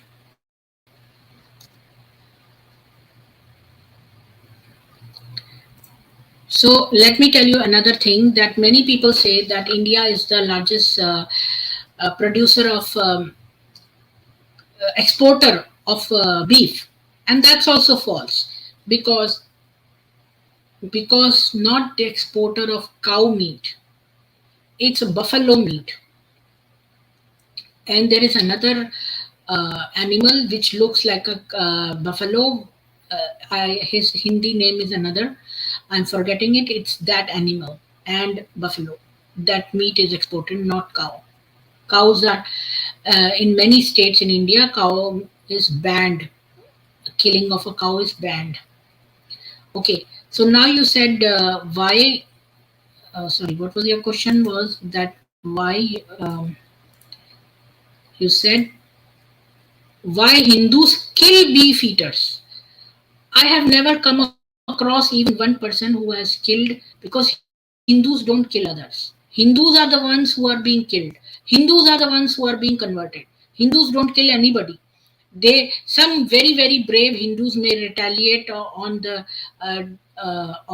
violence done on them, but that's very small percentage, and that too they do when violence has been done on them before.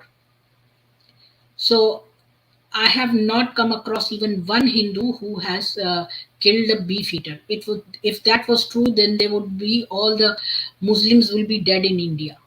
If that was true, all none of the Muslims would be surviving. In fact, they are growing at a very exponential rate. So your question by logic is also false. Now let me show you something that why the government seizes these people who not because they are beef eaters but they rape the cows. I'll show you, and there's not one instance, two instance. See, Madhya Pradesh, in another act of bestiality, a cow was raped, accused Chotu Khan, so he's a Muslim man. Uttarakhand, Muhammad Nafis tries to rape a cow in Haldwani. Locals shave his head in protest. So he is raping a cow. Maharashtra, Usman Khan tried to rape a pregnant cow. The cow was pregnant and he was raping her. Owned by Bajrang Dal activist, failing which he inserted a blade and tried to rip out. I'm not even opening the news to read the full news, Inserted a blade and tried to rip out her organs. So these people are sadistic, and they are doing not only raping, they are trying to torture an animal. So you don't think that the government should hold them responsible for causing pain to animals? Do you know that if you abuse a dog in the West, you have laws protecting even dogs? So if dogs can be protected, then if you are making um, so much use of a cow, you're drinking her milk, you are making dairy products out of her, you're using even her cow dung, and then you are raping her also. So you don't think that these people should be caught and punished for the activities that they are doing, ungrateful people? And Hindus call cows as mothers not because they are our biological mothers, but because we are so much um, sensitive people and ethical people, Hindus, that they think that if they drink the milk of an animal, she is like their mother because she's giving us our milk. These are the sentiments. And if you don't have these sentiments, then you decide if you are in the category of a gentleman or a barbarian. What kind of a thinking you have? Let me go further and read a couple more, a few more, I mean. So, Usman Khan. Then, West Bengal, 29-year-old man brutally rapes a pregnant cow. The cow dies due to excessive bleeding. Uttar Pradesh, Shahabuddin rapes cow in broad daylight in Ayodhya, arrested after videos shared with police. After murders and rapes by TMC goons in West. Okay. Uh, Bhopal, 55-year-old Sabir Ali enters dairy farm and rapes a cow, arrested after CCTV footage revealed the crime. Mangalore, Mohammad Ansari rapes a cow by tying its limbs. Villagers catch him in the act, arrested. Andhra Pradesh, pregnant cow brutally raped and assaulted. Locals demand arrest of culprits. See, there are 24 pages of this. I have just read the news of one page only. I'm not going to spend all the time reading cow rapes, but you can search cow rapes and you will discover that most of the Muslim community people are doing cow rapes, and that is why the government has arrested them. None of the Hindus have killed any beef eaters. So I think I have answered your question, Anthony. Anthony Noron Haji, I have answered your question that Hindus never kill beef eaters. So, um, also I'll tell you Atharva Ved, just note down that it says 5.11.3 says that न दासः, it's न आर्य, means न कोई उपक्षय की वृत्ति वाला पुरुष और न आर्य, न कोई धनी वैश्य मीमाय हिंसत करने वाला होगा, अर्थात भयों व प्रलोभनों से मैं कर्तव्य मार्ग से विचलित न होऊंगा. This is very important mantra because it tells that I will follow the righteous path. I will not be afraid of terrorists and temptations. I will not be afraid of fears and temptations. You know, the Christians usually give temptations, like they will try and give money or rice bags to poor people, try to convert, and Muslims will generally, try and show you fear that if they are going to bully you. They will tell you that they will take your life if you don't convert. So this mantra says that I will not be afraid of the fears and the temptations, and I will never um, leave the path of righteousness. Now come to the next question. Daniel Gogi asked me a question. Dr. Preeti, Vasudev and Kunti and siblings of Arjun and Subhadra are married. And Arjun was born to Vasudev and Subhadra was born to Kunti. So is Arjun not cousin to Subhadra? Okay, that's a good question.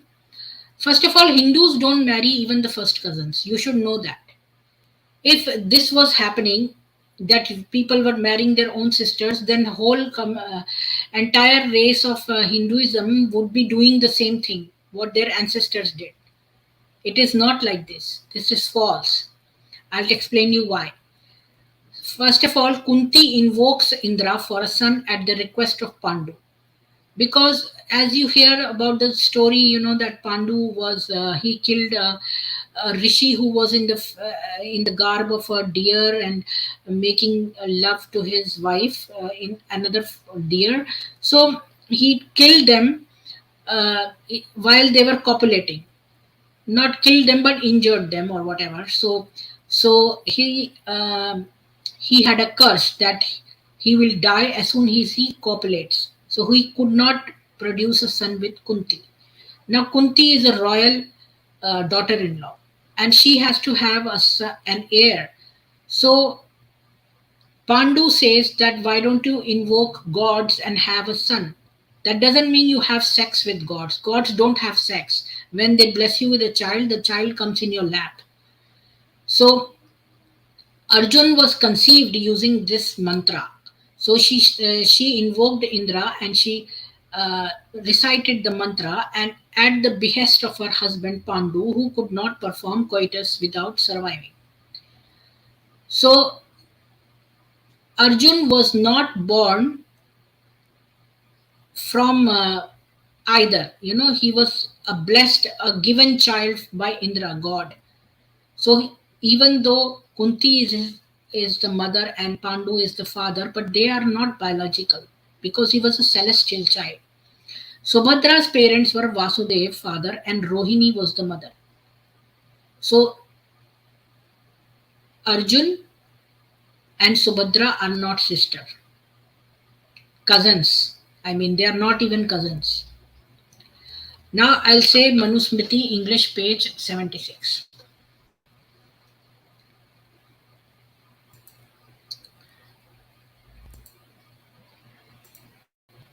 Okay, let me save this first of all.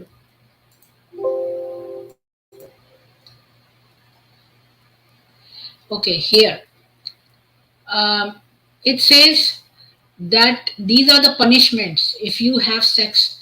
He who had sexual intercourse with sisters by the same mother, with the wives of a friend or of a son, with unmarried maidens and with females of the lowest caste shall perform the penance prescribed for the violation of a guru's bed. He who has approached the daughter of his father's sister. Is it big enough, or I'll make it even bigger so you can read it? So this is Manusmriti, our law book, and it says, he who has approached the daughter of his father's sister, who is almost equal to a sister, the daughter of his mother's sister, or his mother's full brother, shall perform a lunar penance. A wise man should not take as his wife any of these three. They must not be wedded because they are Sapinda relatives, and he who marries one of them sinks low. A man who has committed a bestial crime or an unnatural crime with a female or has intercourse in water. So many other things are given. Anyways, we don't have sex with our cousins. Let me close this. Now, 1 second.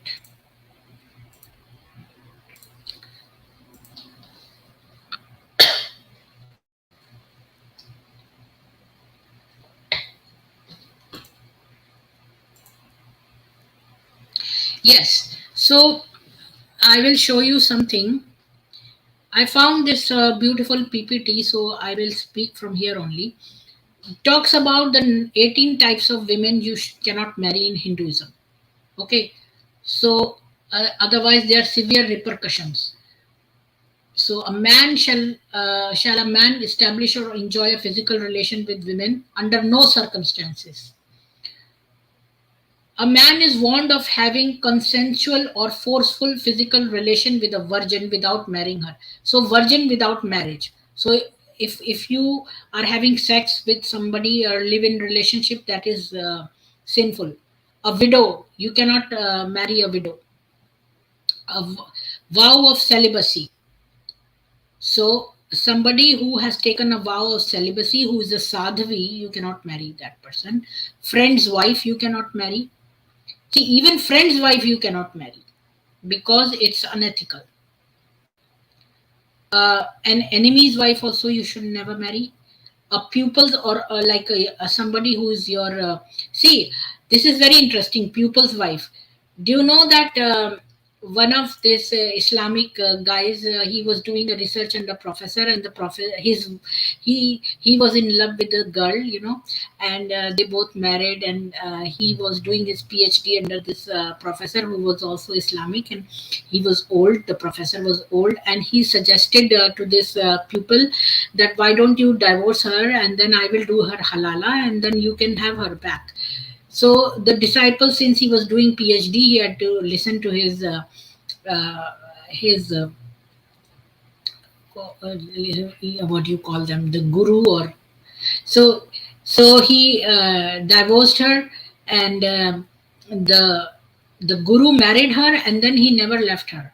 So the guru was quite old, and I shouldn't call him guru, the Maulana or whatever Islamic scholar he was doing research under.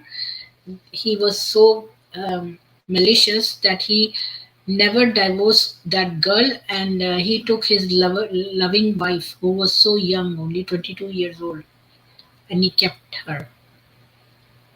Until to date, this boy who took PhD under that professor, he repents, that he thinks, he laments that he should not have gone through that. Anyways, let's go back to this. So the pupil's wife you should never take. A woman from your own family, or a prostitute, or a woman who is not in her sense. Here again, I will tell you that in Islamic scriptures, it is given that a woman who is, in unconscious state, you can have sex with her. Older woman, a guru's wife, a mother-in-law, a maternal aunt, maternal uncle's wife, paternal uncle's wife, sister, including a cousin. See, even your cousin, the first blood cousin, is believed to be an unpardoned sin in the eyes of Shastras. So you don't do that. And a pregnant woman, a stranger. So these are the things. So coming back to this, that our slides. So my answer to Daniel Gogi is that no, never. He don't do that. And Arjun was a celestial child. He was not the biological son of either of these people, because it is unpardoned sin under Hindu shastras. Now let us look at Christianity. All the questions have finished, all those my slides have finished, and even the questions from the audience have finished. Now let us see about Christianity. So basically, before we go into this, I want to tell you that DCCI Ministries have accused Hinduism of these kind of. First of all, they started with caste, Dasyus, Malechas, Aryavrata, Dayanand Saraswati, Niyog, and all kinds of Shudra, killing of Shudras, and this marrying sister, and this is all bullshit. Now I will tell you, they are telling us about killing people and killing this, that, which I showed you is false. Let us look at Christianity. In the end of my presentation, I want to make DCCI Ministries, Hatun Tash, Jay, Praveen, and Narendra about Christianity. Have you ever thought what Christianity has done? And I'm not talking about your scriptures. I'm not saying what is written in the books thousands of years ago or whatever. I'm talking about what Christians actually did. Because whatever Christ said, if that is the teaching all the Christians are following, then they must be very good people. But what Christ said, that if somebody offers you one cheek, slaps on one cheek, you offer them the other cheek. So have the Christians done that? Have they ever offered the other cheek? Let us discover this together. Let me share some of the things, not many, but just highlights. So, first thing is what Christians did to other Christians. More than 300 former pupils came forward with allegations of physical and sexual abuse committed by members of Christian Brothers who operated the Mount Cashel Orphanage in St. John's, Newfoundland.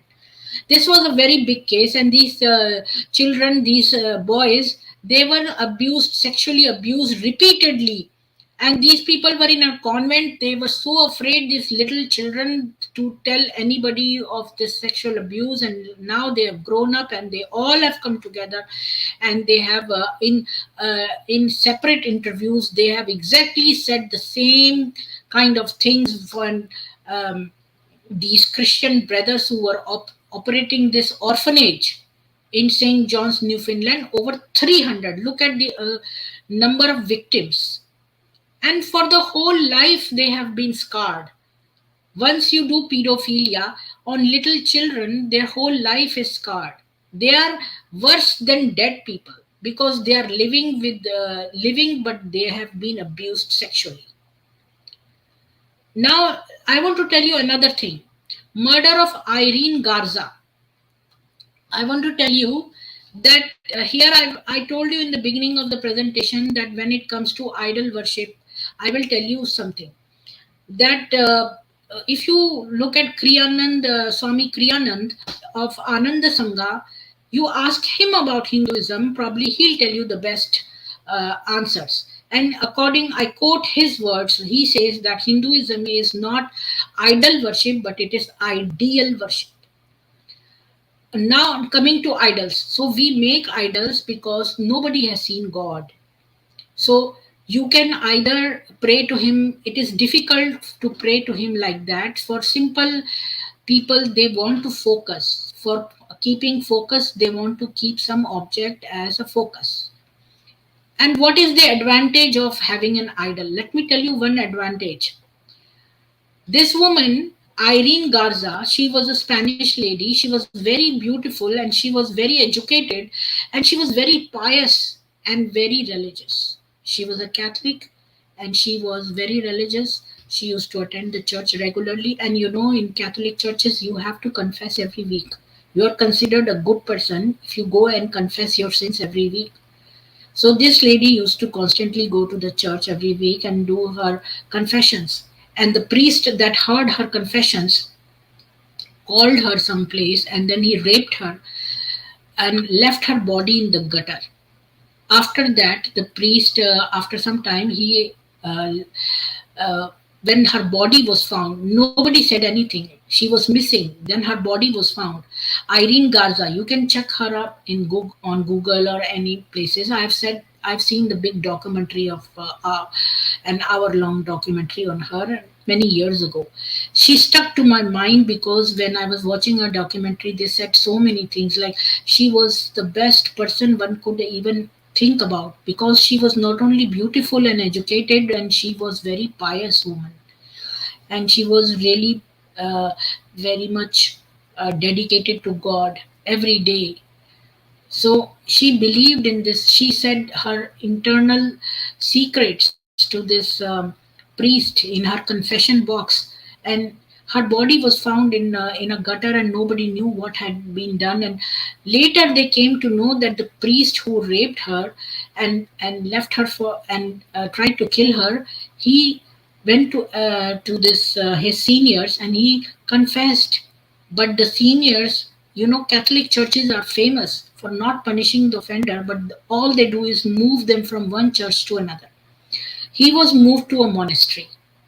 So now I'm saying that later on, after a lot of investigation, it was revealed that he had confessed, and then questions were raised why the senior priest, he did not come and say.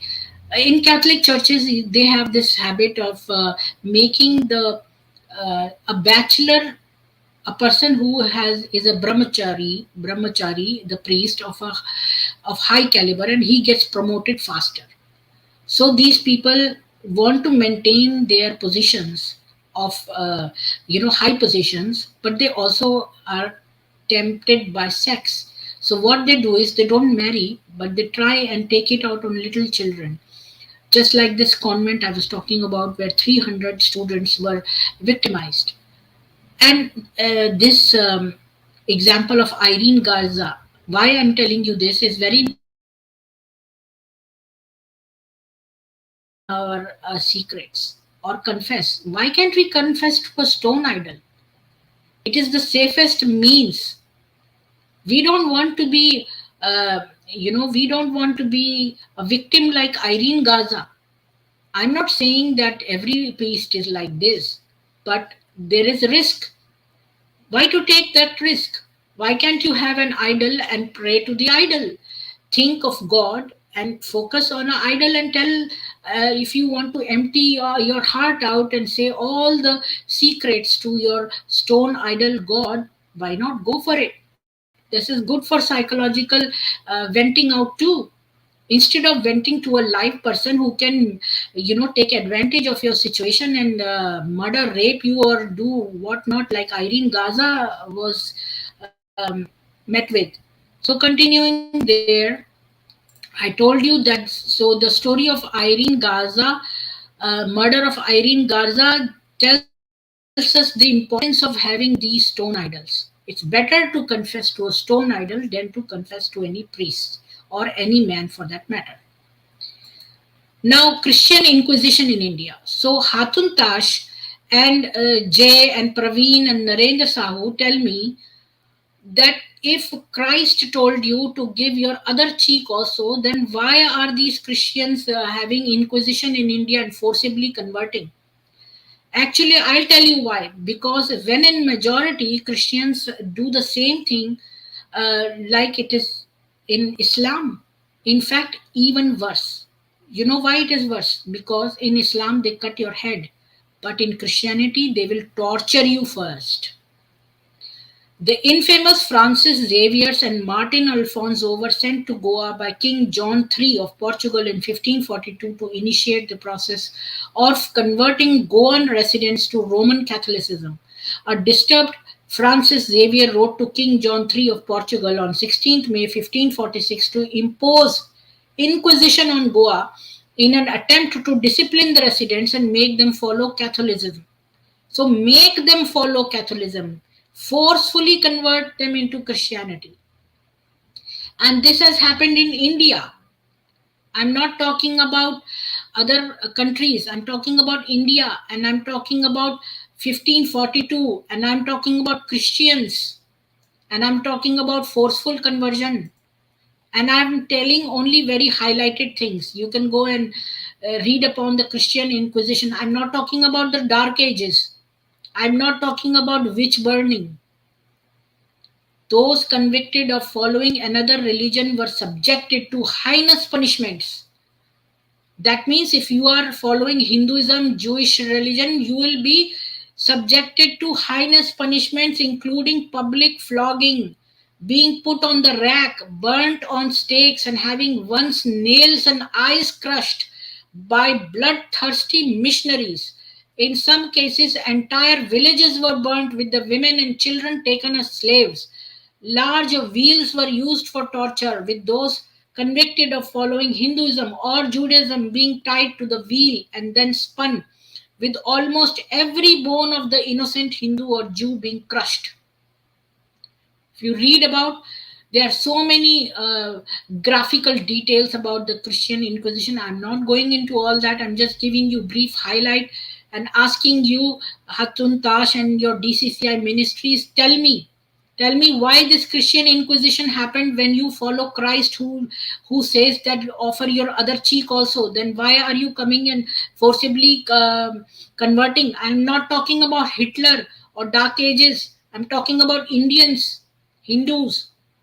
Hindu children were sometimes taken away from their parents and burnt in front of them, with the parent being tied and forced to witness his child being burnt alive until he accepts to convert to Christianity. Over 4,000 non Christians were inflicted with such punishments during the course of the Inquisition. Yeah, in inspiration of the Muslim invaders, the missionaries imposed the Zendi tax on the Hindu population, similar to the Jizya tax. Reference Saraswati's Children, A History of the Mangalorean Christians, Alan Manchado Prabhu, IJA Publications, 1999, page number 121. So the Christians also took a tax of following your own faith, then you have to pay Zendi tax. Tell me, DCCI Ministries, have you heard about Hindus forcibly converting other people?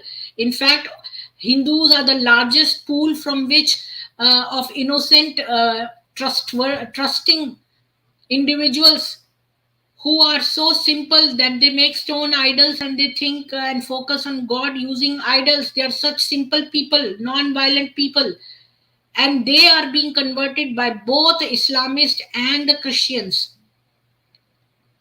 This is the largest pool from which they are, conversions are happening. Hindu temples were also destroyed.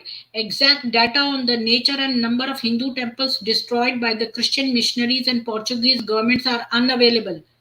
Some 160 temples were razed to the ground on the Goa island by 1566. Between 1566 and 67, a campaign by Franciscan missionaries destroyed another 300 Hindu temples in Bardez, northern Goa. In Salsit, South Goa, approximately another 300 Hindu temples were destroyed by the Christian officials of the Inquisition. Numerous Hindu temples were destroyed elsewhere at Asolna and Kankolim by Portuguese authorities. A 1569 royal letter in Portuguese archives records that all Hindu temples in its colonies in India had been burnt and razed to the ground. That is in the archives, in the Portuguese archives. They have themselves written.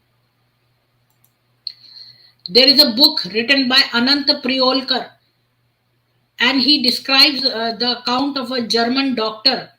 Neeraj Atriji has also mentioned in his video about this German doctor. He was in an inquisition sent to Daman. So I will explain you this. I've just written as a hint here.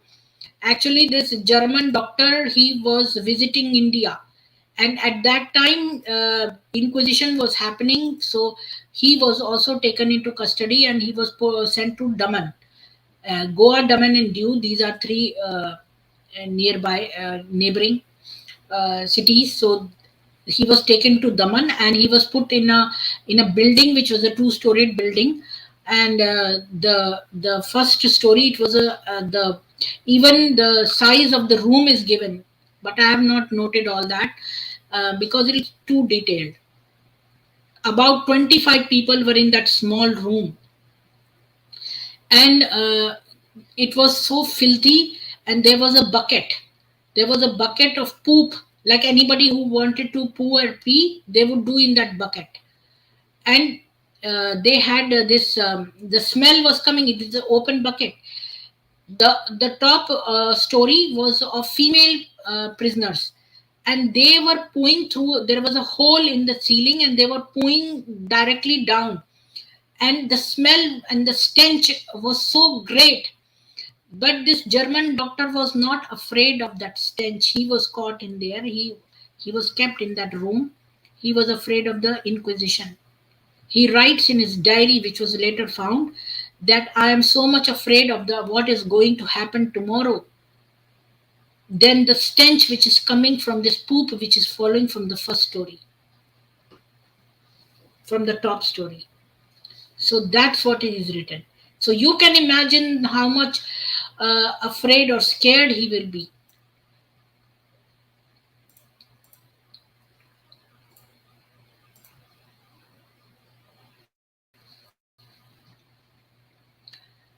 So doctor is afraid of Inquisition more than the smell of the poop. Now, Neeraj Attri has also, conducted a small exhibition in which he got these devices made to show to the children over there, but later it had to be stopped due to some circumstances arising. But the torture devices are kept in the museums. The Christian Inquisition used these devices, and I want DCCI Ministries, Hatun Tash, Narendra, Sahoo, Jay, and Praveen, please look at these torture devices and tell me if these people are Christians, they follow Jesus, and after following Jesus, all of them are so vicious and violent and they are sadistic. This is a thumb rack. This is these I have snipped from Neeraj Atri's YouTube video. So these are because these are actual pictures from the museum. So the fastest way to get that was Neeraj Atriji had already done the effort, so I just took from him. So these are this is a thumb rack to squeeze the thumb. Thumb is placed and it is squeezed there. Its graphical description is used here. This is how the inquiry was conducted. This is a Spanish boot, means your feet are put there and crushed. And these are projections that this is an actual placement in the museum. These are actual pictures. This is a wheel to crush on your head, and the spokes will go inside your head. This is a pear thing. It is, your private parts to crush your balls. So this one was used inside the female private parts. You can see these things going inside your vagina. Penitent's girdle. This was used on your private parts again.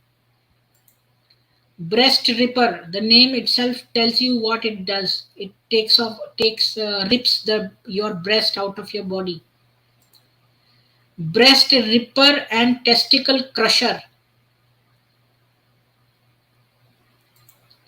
Genital slaughter is again used for, it is to tie a woman or a man, like to tie a person in this manner that you see in the picture on the right, and it is such folded your arms and hands and lying there for unlimited amount of time till you become actually what you call handicapped. This is another version of genital slaughter. This is heated.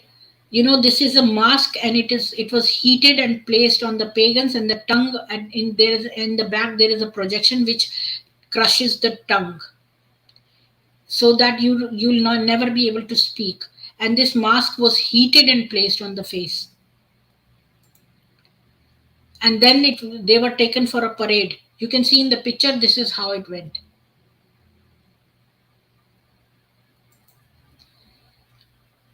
This is another mask. Hello.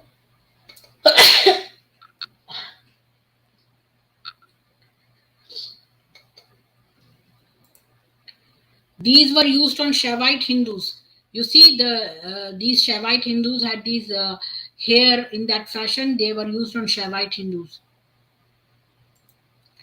This is another form of genital slaughter.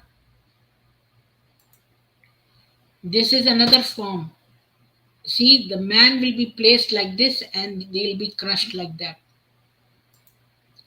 This is a witch catcher. So you are placed in this round thing, and this spring thing prevents you from getting out of it. This is a prayer cross.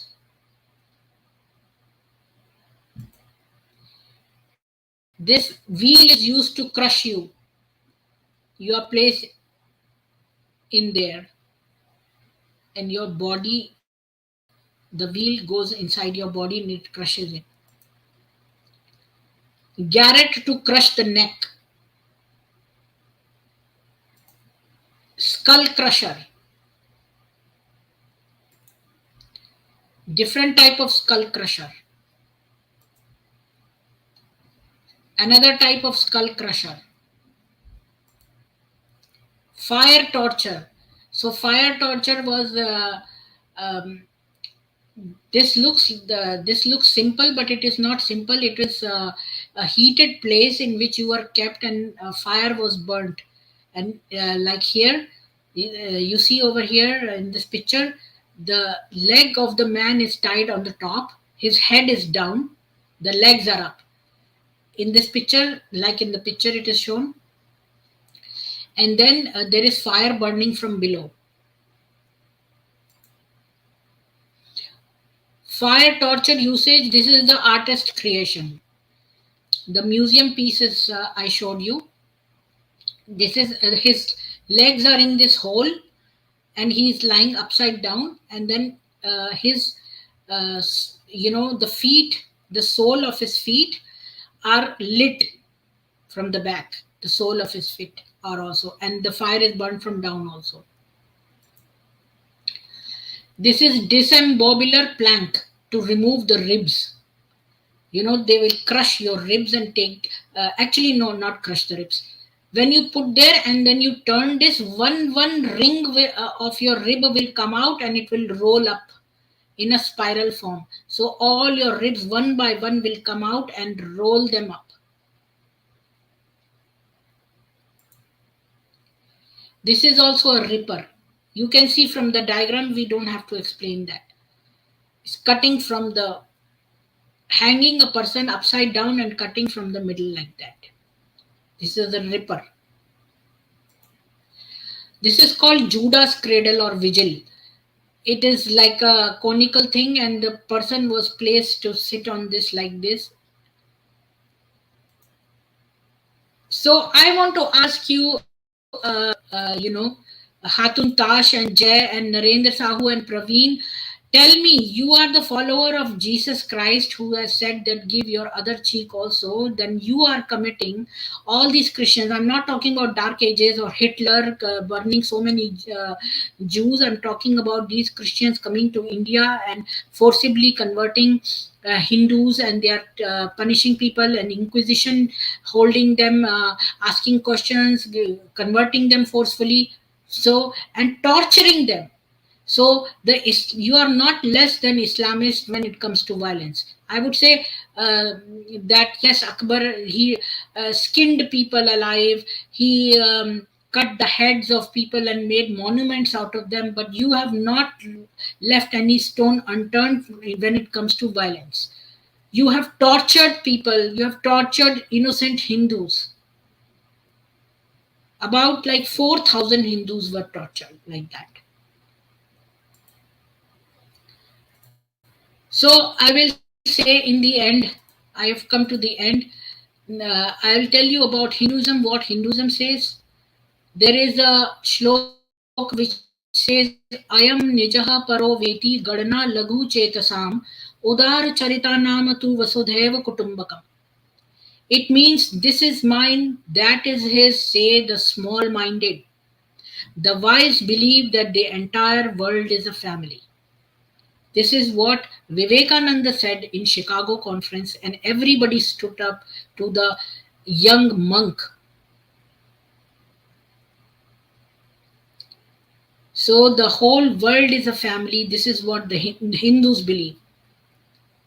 Islam thinks that these are believers. The Islamists, the Muslims are their believers and do everything good to the Muslim. One Muslim doing to other Muslim, but all the non-believers should be killed, either converted or they should be killed.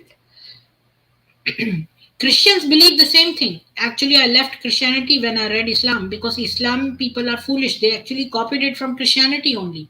When I read the Bible, I was just reading it for the sake of reading and saying that, yes, I have read the Bible. So I missed all these things.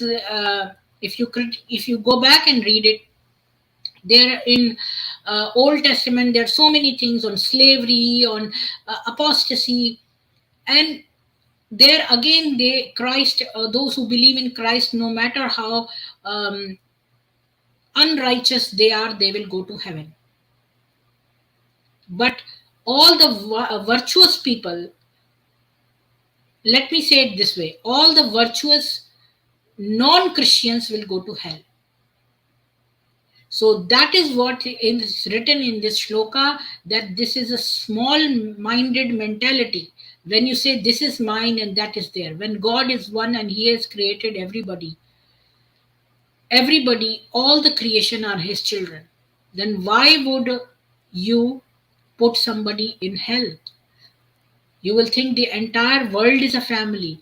You won't say that a Christian should behave nicely with another Christian and have these torturous devices for Hindus. Another important quote I will tell you: Om Sarve Bhavantu Sukhinah, Sarve Santu Niramayah, Sarve Bhadrani Pashyantu, Ma Kaschid Dukbhag Bhavet. Om Shanti Shanti Shanti. May all sentient beings be at peace. May no one suffer from illness. May all see what is auspicious. May no one suffer. Om, peace, peace, peace. So Om is the sound which is reverberating in the cosmos. May all sentient beings be at peace. So everybody be at peace. It's not saying only Hindus be at peace, only Sanatan Dharmis be at peace. Everybody, the whole world is a family, everybody be at peace. No one should suffer from illness. It says no one, doesn't say Sanatan Dharmis. It doesn't bifurcate between Christians, non-Christians. It doesn't say Sanatan Dharmi and non-Sanatan Dharmi. It talks about everyone. No one should suffer from illness. May all see what is auspicious. May no one suffer. Peace to everybody. I would say that it is not Christianity which is a religion of love, and I would say it is not Islam which is a religion of peace, but Hinduism or Sanatan Dharma is the religion of peace and love and light.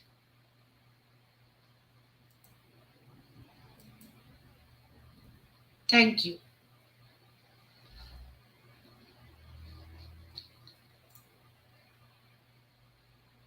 This concludes my presentation given as a reply to Hatun Tash, Jay, Praveen and Narendra Sahoo at DCCI Ministries.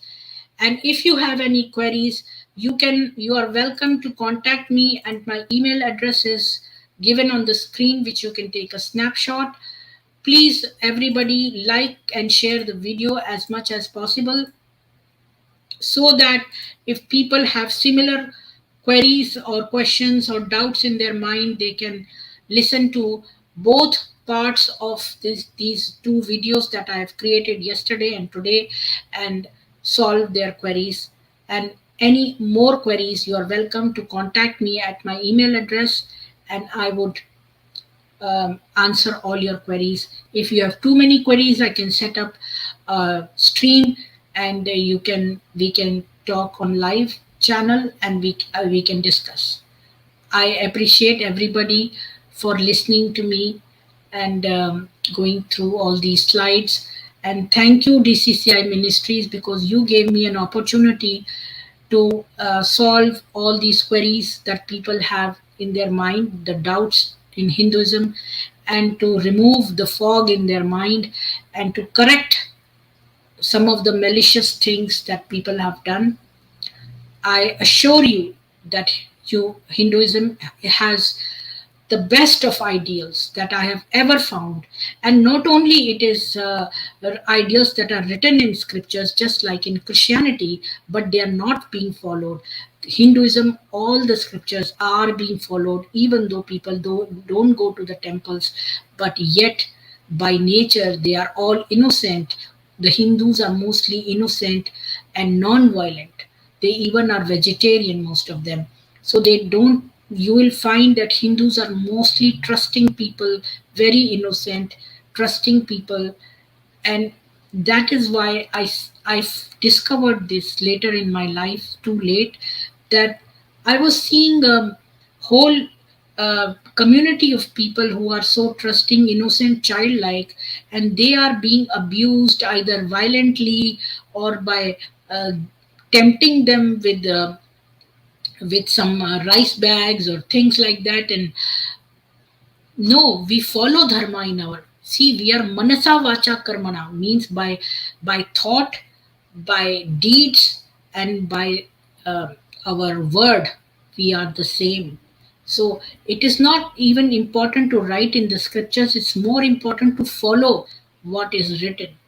And unfortunately, if you claim that Christianity is so great, but I don't find that in people who are following Christianity. You may make a lame excuse that, oh, these people are not Christians. It's same as if you find terrorists and they follow Islam, and then people say, oh, this ISIS is, they are not terrorists, they are not Muslims.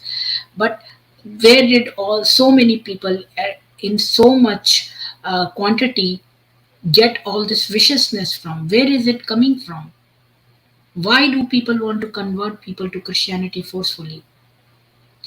So, in the end, I would say when Christians are in power, they are malicious as the Islamists. When not in power, they are nice. So, I would say let us go for humanity, and let us not corrupt other people's scriptures, whatever they're writing. Let live and let live peacefully. Jai Ma Saraswati. If anybody wants to talk to me in the back, I can give them a invite, and we can talk in the back if anybody wants to talk to me in the back. Otherwise, Jai Hindu Rashtra. May God bless you all, give you good intelligence to make good choices in life. Thank you.